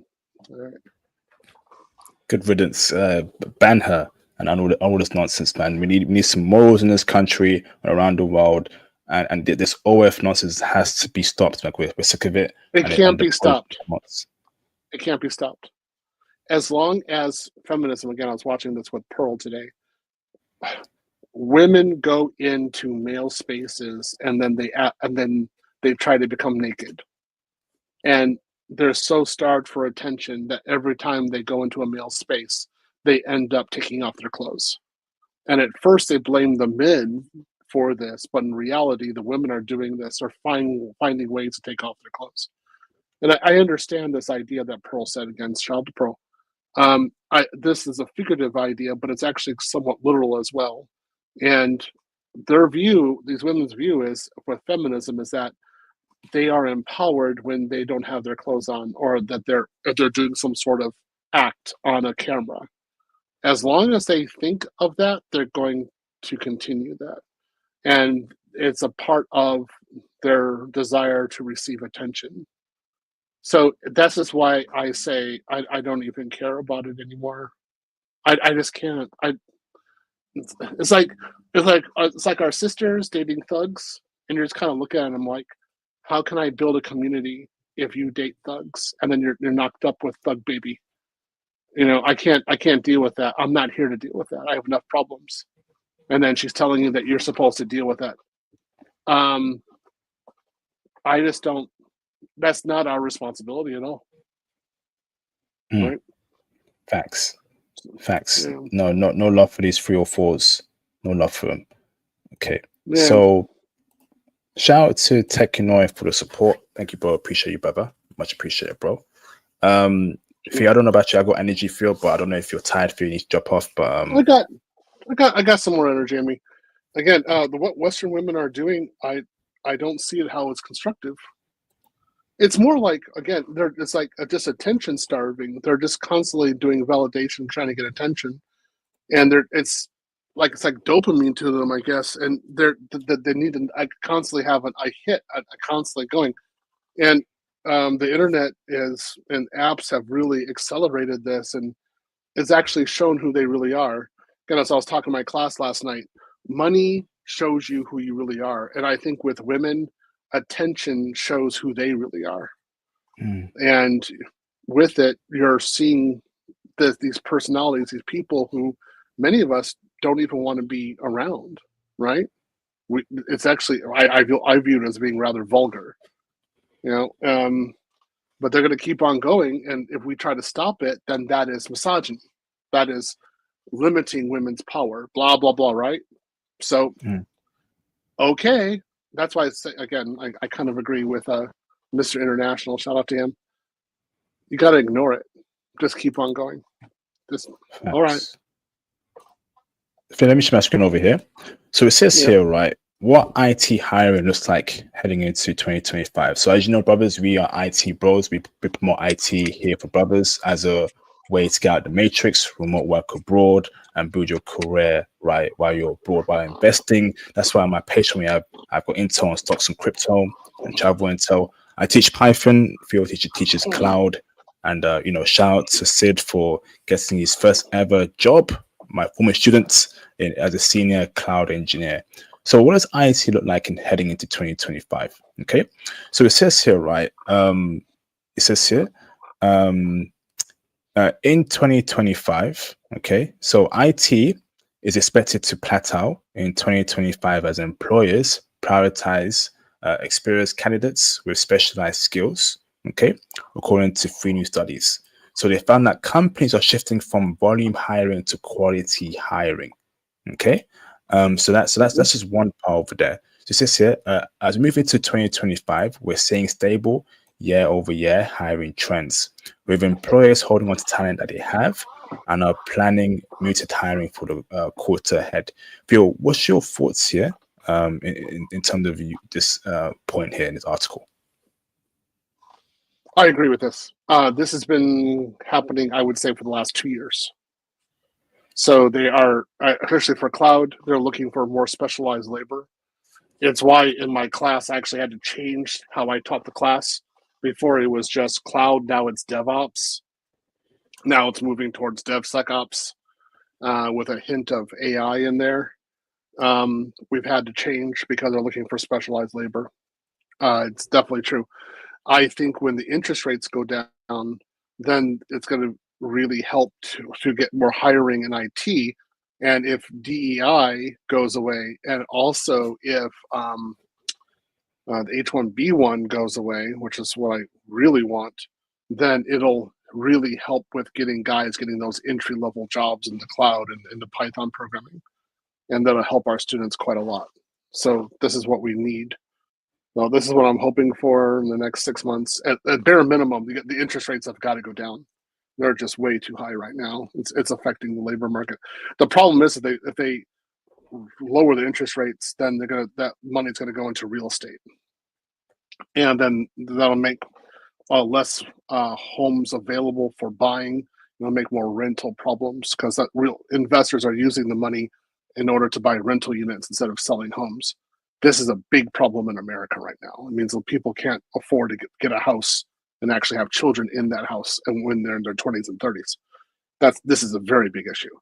So they got to solve that one. I don't know how they're going to solve it, but they do. But if the interest rates are lowered, it'll definitely help us in tech to get more cloud work. Thanks. It says here, predictions for the tech job market in 2025 by Forbes. It says here, the United States tech job market is poised for a rebound in 2025, right after a period of turbulence that has been marked by layoffs and strategic shifts in response to artificial intelligence advancement. Okay. So according to Carrot and Harris poll, the industry is emerging from a multi-year downturn. The economy was bad throughout 2024, and that affected all industries. But there's predictions that in 2025, it will bounce back for IT and other industries too. So we just want to, it says here, so tech companies are optimistic about hiring. Okay, so there will be jobs popping through, right? Not only in the US, but internationally too. It says here, the hiring landscape extends beyond domestic borders, with 81% of US engineering leaders planning to hire abroad as well. Whoa. So while this shift towards global talent acquisition reflects the industry's adaptability, and recognition of the diverse skill sets available internationally, the globalization and further offshoring of US jobs will further intensify competition for available positions. Okay, so again, brothers, we need to put in work and get into IT. So valuing quality hires, right? Hold on. Let me make this comment. So they're talking about AI being part of this. No, that's BS. That truly is BS on this one. What it really is first, interest rates increased drastically during the Biden administration. And then one of the big investment banks in Silicon Valley went bankrupt. And there was no real saving of that bank. And because of it, a lot of venture capital that would have been available for companies for investment disappeared. Well, they don't have that venture capital. They can't do hiring. So they can't afford to hire the engineers. And if they don't have low interest rates, they can't get those loans from the bank at low interest rates to hire engineers as well. This is what doomed us. So this happened in the summer of 2020. 2022. This happened in the summer there. It's been hard ever since. Well, relatively speaking, hard. We're still getting a lot of jobs in cloud, but this was the main problem that we were actually dealing with. I'm really not happy at all. What I would want, to be honest, is to end the stupid Ukraine war and then get interest rates down immediately. We do that, perfect. Then we get guys into the office. Perfect, bro. The tech industry is shifting from volume hiring to quality hiring as companies prioritize the impact of each new employee in a softening labor market. Interesting. So it says here, moreover, in this employer's market, organizations have the luxury of being more selective in their hiring decisions. Companies are capitalizing on this opportunity by bringing in more qualified candidates at each stage of the hiring process. So that means you just have to learn more skill sets. And that's why we're doing both cloud and Python, because if you do Field's cloud course, you get Field's cloud certs. You also know Python too. Having that Python skill set opens doors for you, because Python is a very adaptable and powerful language. I know that personally myself, right? So the more skill sets you have and valuable skill sets, that will make you stand out. That's why Sid, former student of me, and you feel his first job, brother, is a senior job. A senior job, brother. And that's proof that we're doing good work here, Theo. Yeah, that's what my point of the class is, to get them into senior positions, because those positions pay amazingly, and the training for them, it really isn't that hard to do. So there's a lot of people who can do those jobs if they actually concentrate.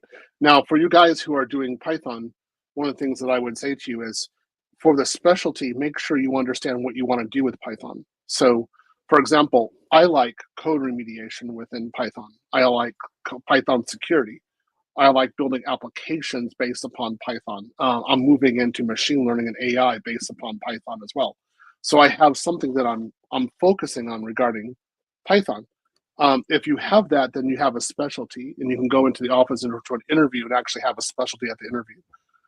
Don't just learn Python for learning Python, because then you're going to say, like, well, what do I do with this, right? And then who can help you?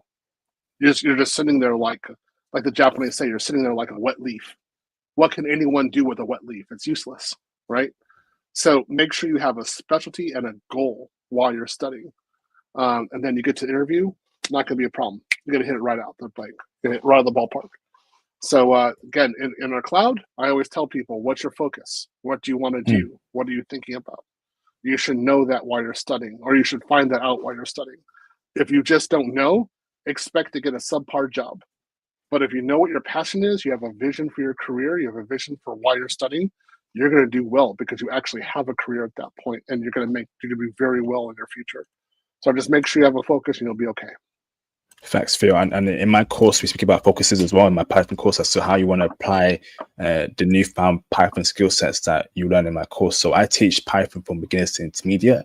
Literally, I've taught brothers who don't even know anything about coding to building an application, to building a program, and then applying different skill sets to Python as well to an intermediate level. And my students are very happy with what I've done, So I hope to see you brothers in my Python course coming very soon. Okay, I hope to see our brothers, man. So brothers, phone line is open. Okay, I've opened up the phone lines. So Phil's here for a bit more. I'm also feeling energetic. A very great stream. A lot of people here today, surprisingly. So if you want to share your Indian experience in your job, or if you want to chime in, call in and let's have a great conversation, man. Okay. Bro. Keep it polite. But if you want to vent, go ahead. I don't think we have a problem with that. If you guys are wondering when our courses begin, so I think when does yours begin, IP? When your next one starts? Either at the end of this month or next month. Definitely this month or next month. Okay. My next course is GCP, and it starts the first week of March. So yeah, I don't know, there's various places where you can find that information. Again, if you want to know about IP's course, join his Patreon. You can definitely find out about there. We do offer this course. It's actually very good, and I think we're going to do very well with this. I'm just surprised again how few courses or outreach or focuses there are for Black men in the Western world. And again, when I was talking to one of my colleagues, he was talking about how all the data scientists, like 50% of the data scientists at the bank that I was working at, were all Black in the early 80s. And now they don't have Americans working there doing data analysis, data scientist work. And I thought that was really unfortunate. He says he didn't know why that was. He had no idea. So we want Black men back into IT. That's because it's where we belong and where we can excel. Yes, indeed. Phil, we'll do a stream about your GCP course. Probably do it mine as well for Python stuff. Yeah. Might be easier. So we need to get more brothers into IT. So we'll definitely get that done in the future, bro. Yep. Awesome. Hit the ball. Do it. Get that EC2 up. Good. Do it. Install it. It's not hard. Do it. It's hello world, okay? It's hello world. It's not hard. Just type hello world. Print hello world. All right. This is just another way of doing hello world. I was doing it 3 times, okay? Just hello world, hello world, hello world. All right. So it's not hard, everybody. Just a basic program. So is anybody coming up? Anybody in their background want to talk? So I'll put a link, brother. So if you want to call in, call in. We're waiting for you. Let me see if I have anything to react to. Okay, we got a caller. Jacko just coming in the background. Hold on. I'll go ahead and drop. He can have the whole thing. Again, hey, IP, it's been fun. We've had a good time. We've done a lot of these videos. I will be back. Again, I'm forming a company, so I can't necessarily be online like this all the time. So I do have to cease being here all the time with IP. But your channel is definitely blossoming. You've influenced the lives of a lot of Black men. I think this is really great. Keep it up. Keep on having fun. Your next live time you're in Japan, I'm going to make sure I'm there. And then I'm going to kidnap you while I'm there. And I'm going to show you to my group and people who are there. We're like, okay, this is what's really going on in Japan, right? And we're gonna show you a good time. And I'm going to take you down to some of the dark places like in Akihabara. You don't know some of the weird stuff. I'm like, okay, I'm going to take you some weird places in Akihabara, right? So you'll be like, oh, what the heck did I just see? Ah, I can't unsee it. Oh, I can't unsee it. Oh. So we will do that. Again, it's going to happen this year, hopefully. But again, I've had a good time on your channel, and eventually I'll be back, okay? We want to say thank you to Theo for all he's done. Wish Theo the best in his endeavors. He will be back here and there, but Theo, all the best and blessings and success for you, brother, this year, brother. This is your year, okay? Yeah. See you guys later. Thank you, Theo. Appreciate you, bro. So call in. I'll stay on for a bit. Jughead, you need to connect your device. Let me go toilet for a bit. Let me know where you're calling it. Let me know where you're listening in from, what city. Let me know in the live stream chat. Phone lines are open. You can call in and explain to me how's it like, being interviewed by Indians and working with them. How they treat you as a Black man. I know a lot of Black men are going through it with them. Okay, I'm here. Chuck, can you turn your camera on in the background so I know you're not a troll? Just do it in the background. I won't bring you on, and then turn it off after for a second, 2 seconds, please. CHUCK. Chuck. Good. I got to see that you're not a troll, Chuck. In the background, it's all black. I can't see you, bro. If I can't see you, I don't know if you're brother or not, Chuck.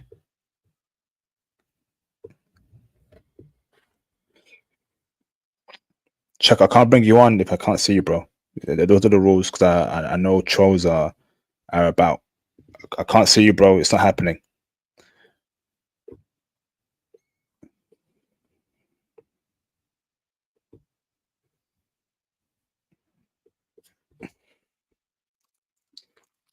I'll be back in a minute. Hold on, brothers.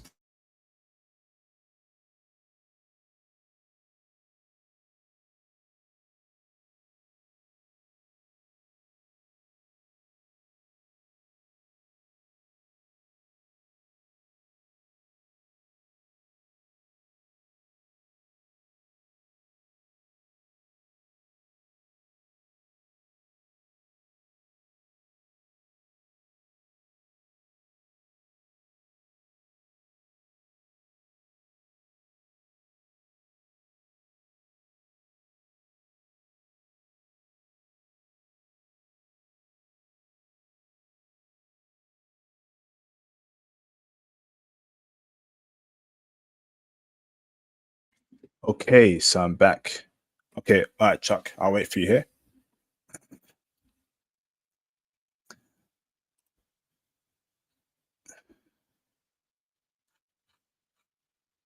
I'm still here, just waiting for Chuck. If you can connect your devices to your device, and then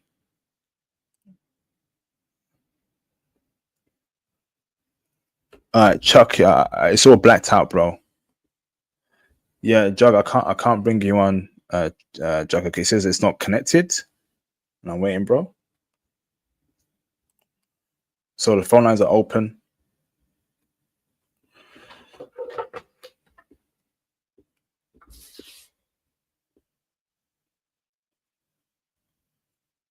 We hear.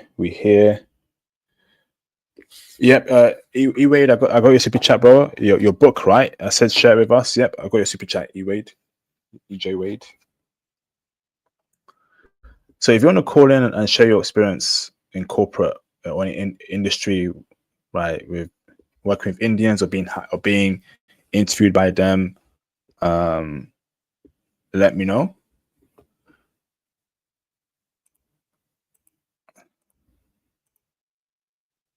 Yeah, Chuck is a troll. Black, what? Black body? Nah, bro, you're a troll. That's why. Nah, he's a troll. His name was Black Body Hunter. Come on, man. You see? Nah, bruv.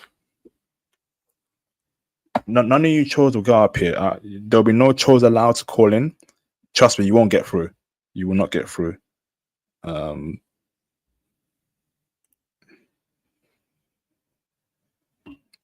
know, I don't play those games.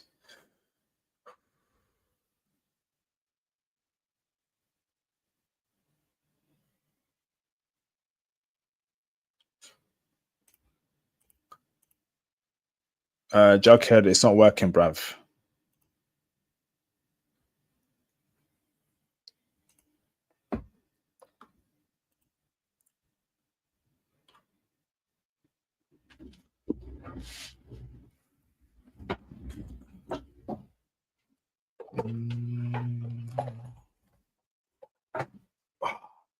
But you know what, right? I think me and Theo spoke facts in the stream. And you know, it really is a problem. You know, brothers getting denied jobs, you know, for their race, and it's just not flying with us, brothers. You know, and we'll call it out.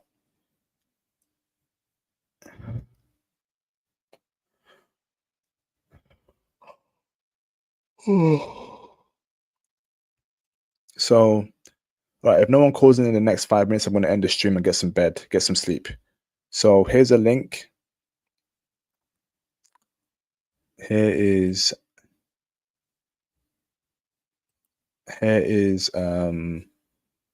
again, if you want to register for my Python course, there's a link to it over here. What the here's a link if you want to register to my Python course.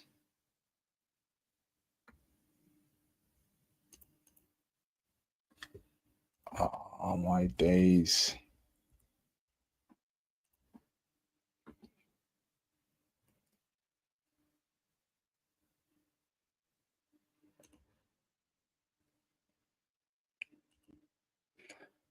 Bruv.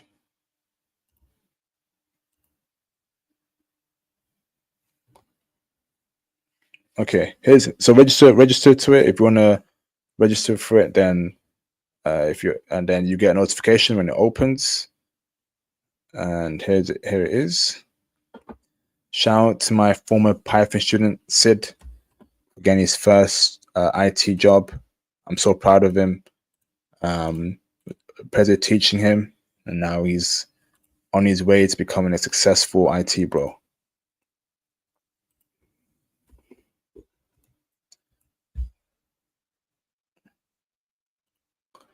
There you go. Anyone going to call in?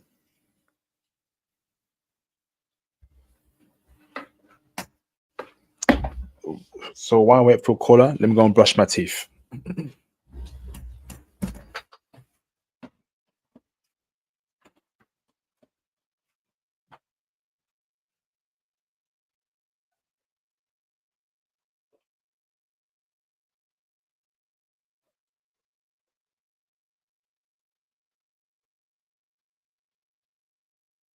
No.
Any callers?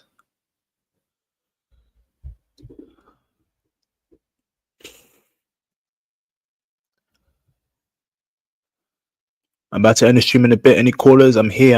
Any callers? We here. And get the likes up too. Hit the super chat. Hit the PayPal donations. I'm about to end the stream in at least 5 minutes. I'm gonna end the stream. If no one calls in the next 5 minutes, I'm gonna end the stream. So 5 minutes for you to call in. If not, I'm gonna end the stream.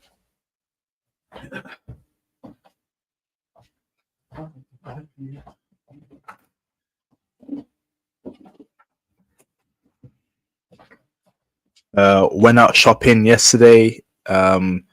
So this year, I made it a priority that I'm gonna eat a lot more home cooked meals.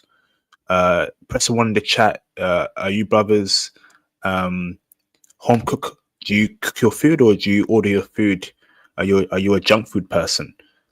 So for me, I'm this year home cooked meals. So I bought some vegetables, some meat to buy, some seasoning.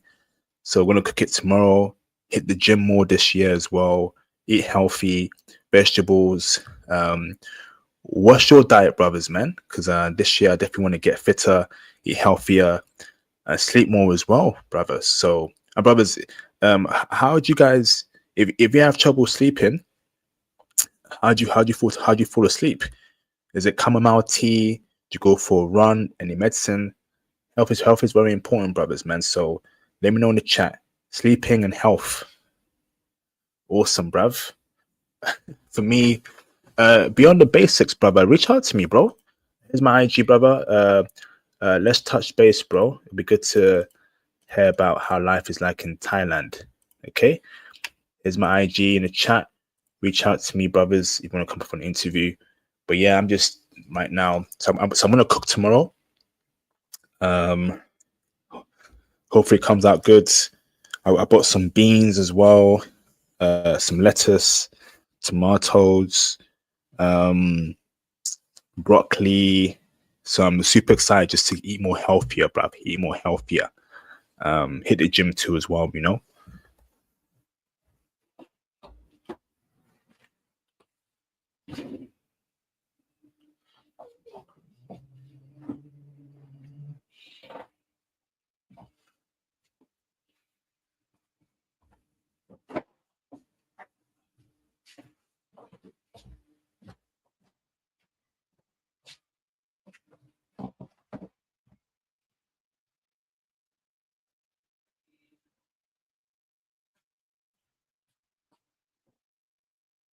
Wow, thank you for the super chat, bro. Baba Tunde, appreciate you, bro. Shout out to Baba Tunde for the support. Baba Tunde, lawyer, IP. When are you going to visit Africa? Your missus is waiting for you out there.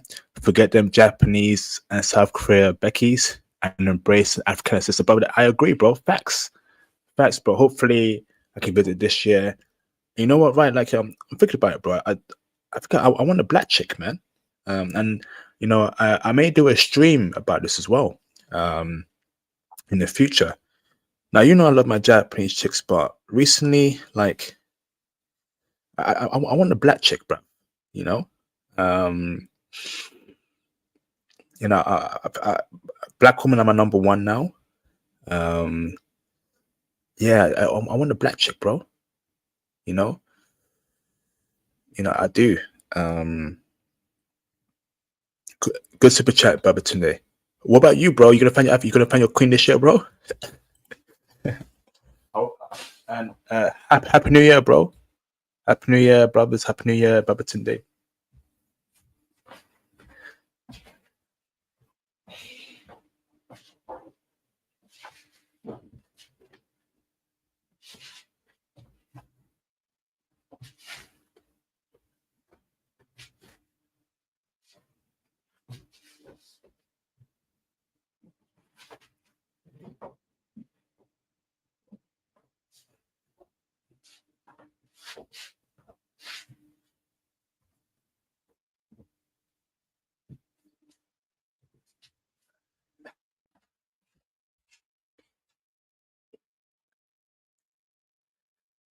No, it's Africa. You guys are funny, man. We have over 150 people watching. Let me know where you're listening in from, what city, what country. Let me know in the chat. We have over 100 people watching. That's quite a lot. So let me know where you're listening from, what country.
Let me know in the chat, man, what country and city you're listening in from, bro. We got over 100 people watching. If you can't call in, at least do that for me, bro. Let me know in the chat.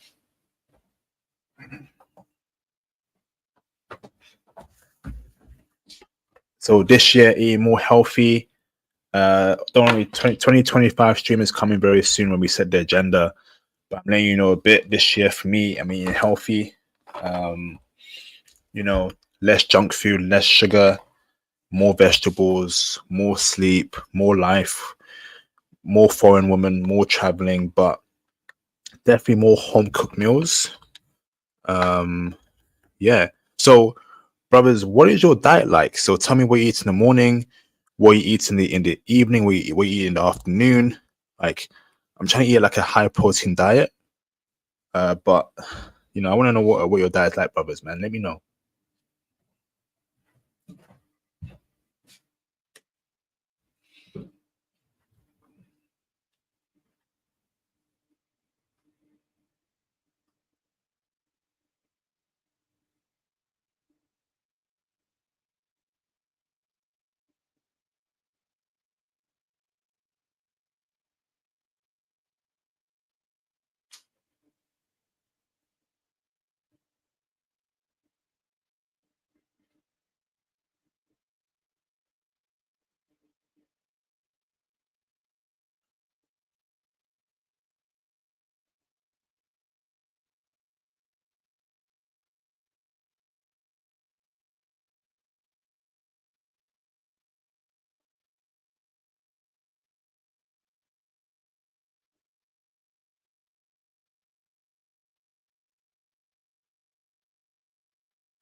Fish and chips.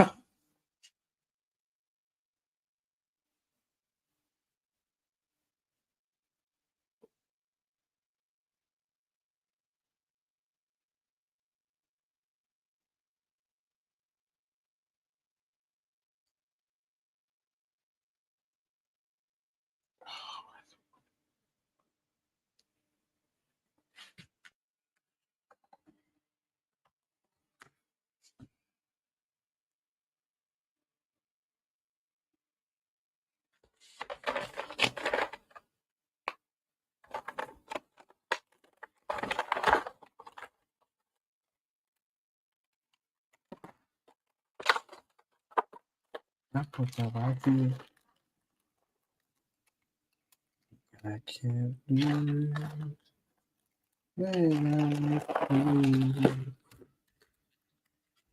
when I can't lose when I'm with you.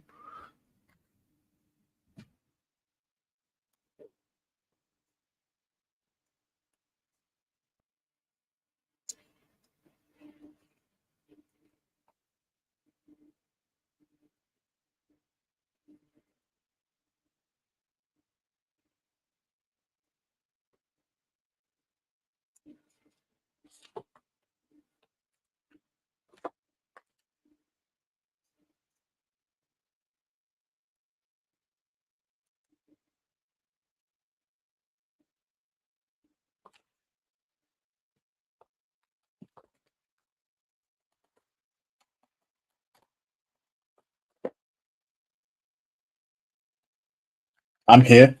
I'm here. Who's here?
All right, brothers.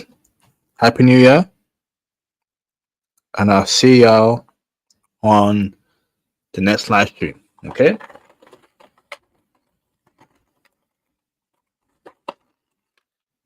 Peace out.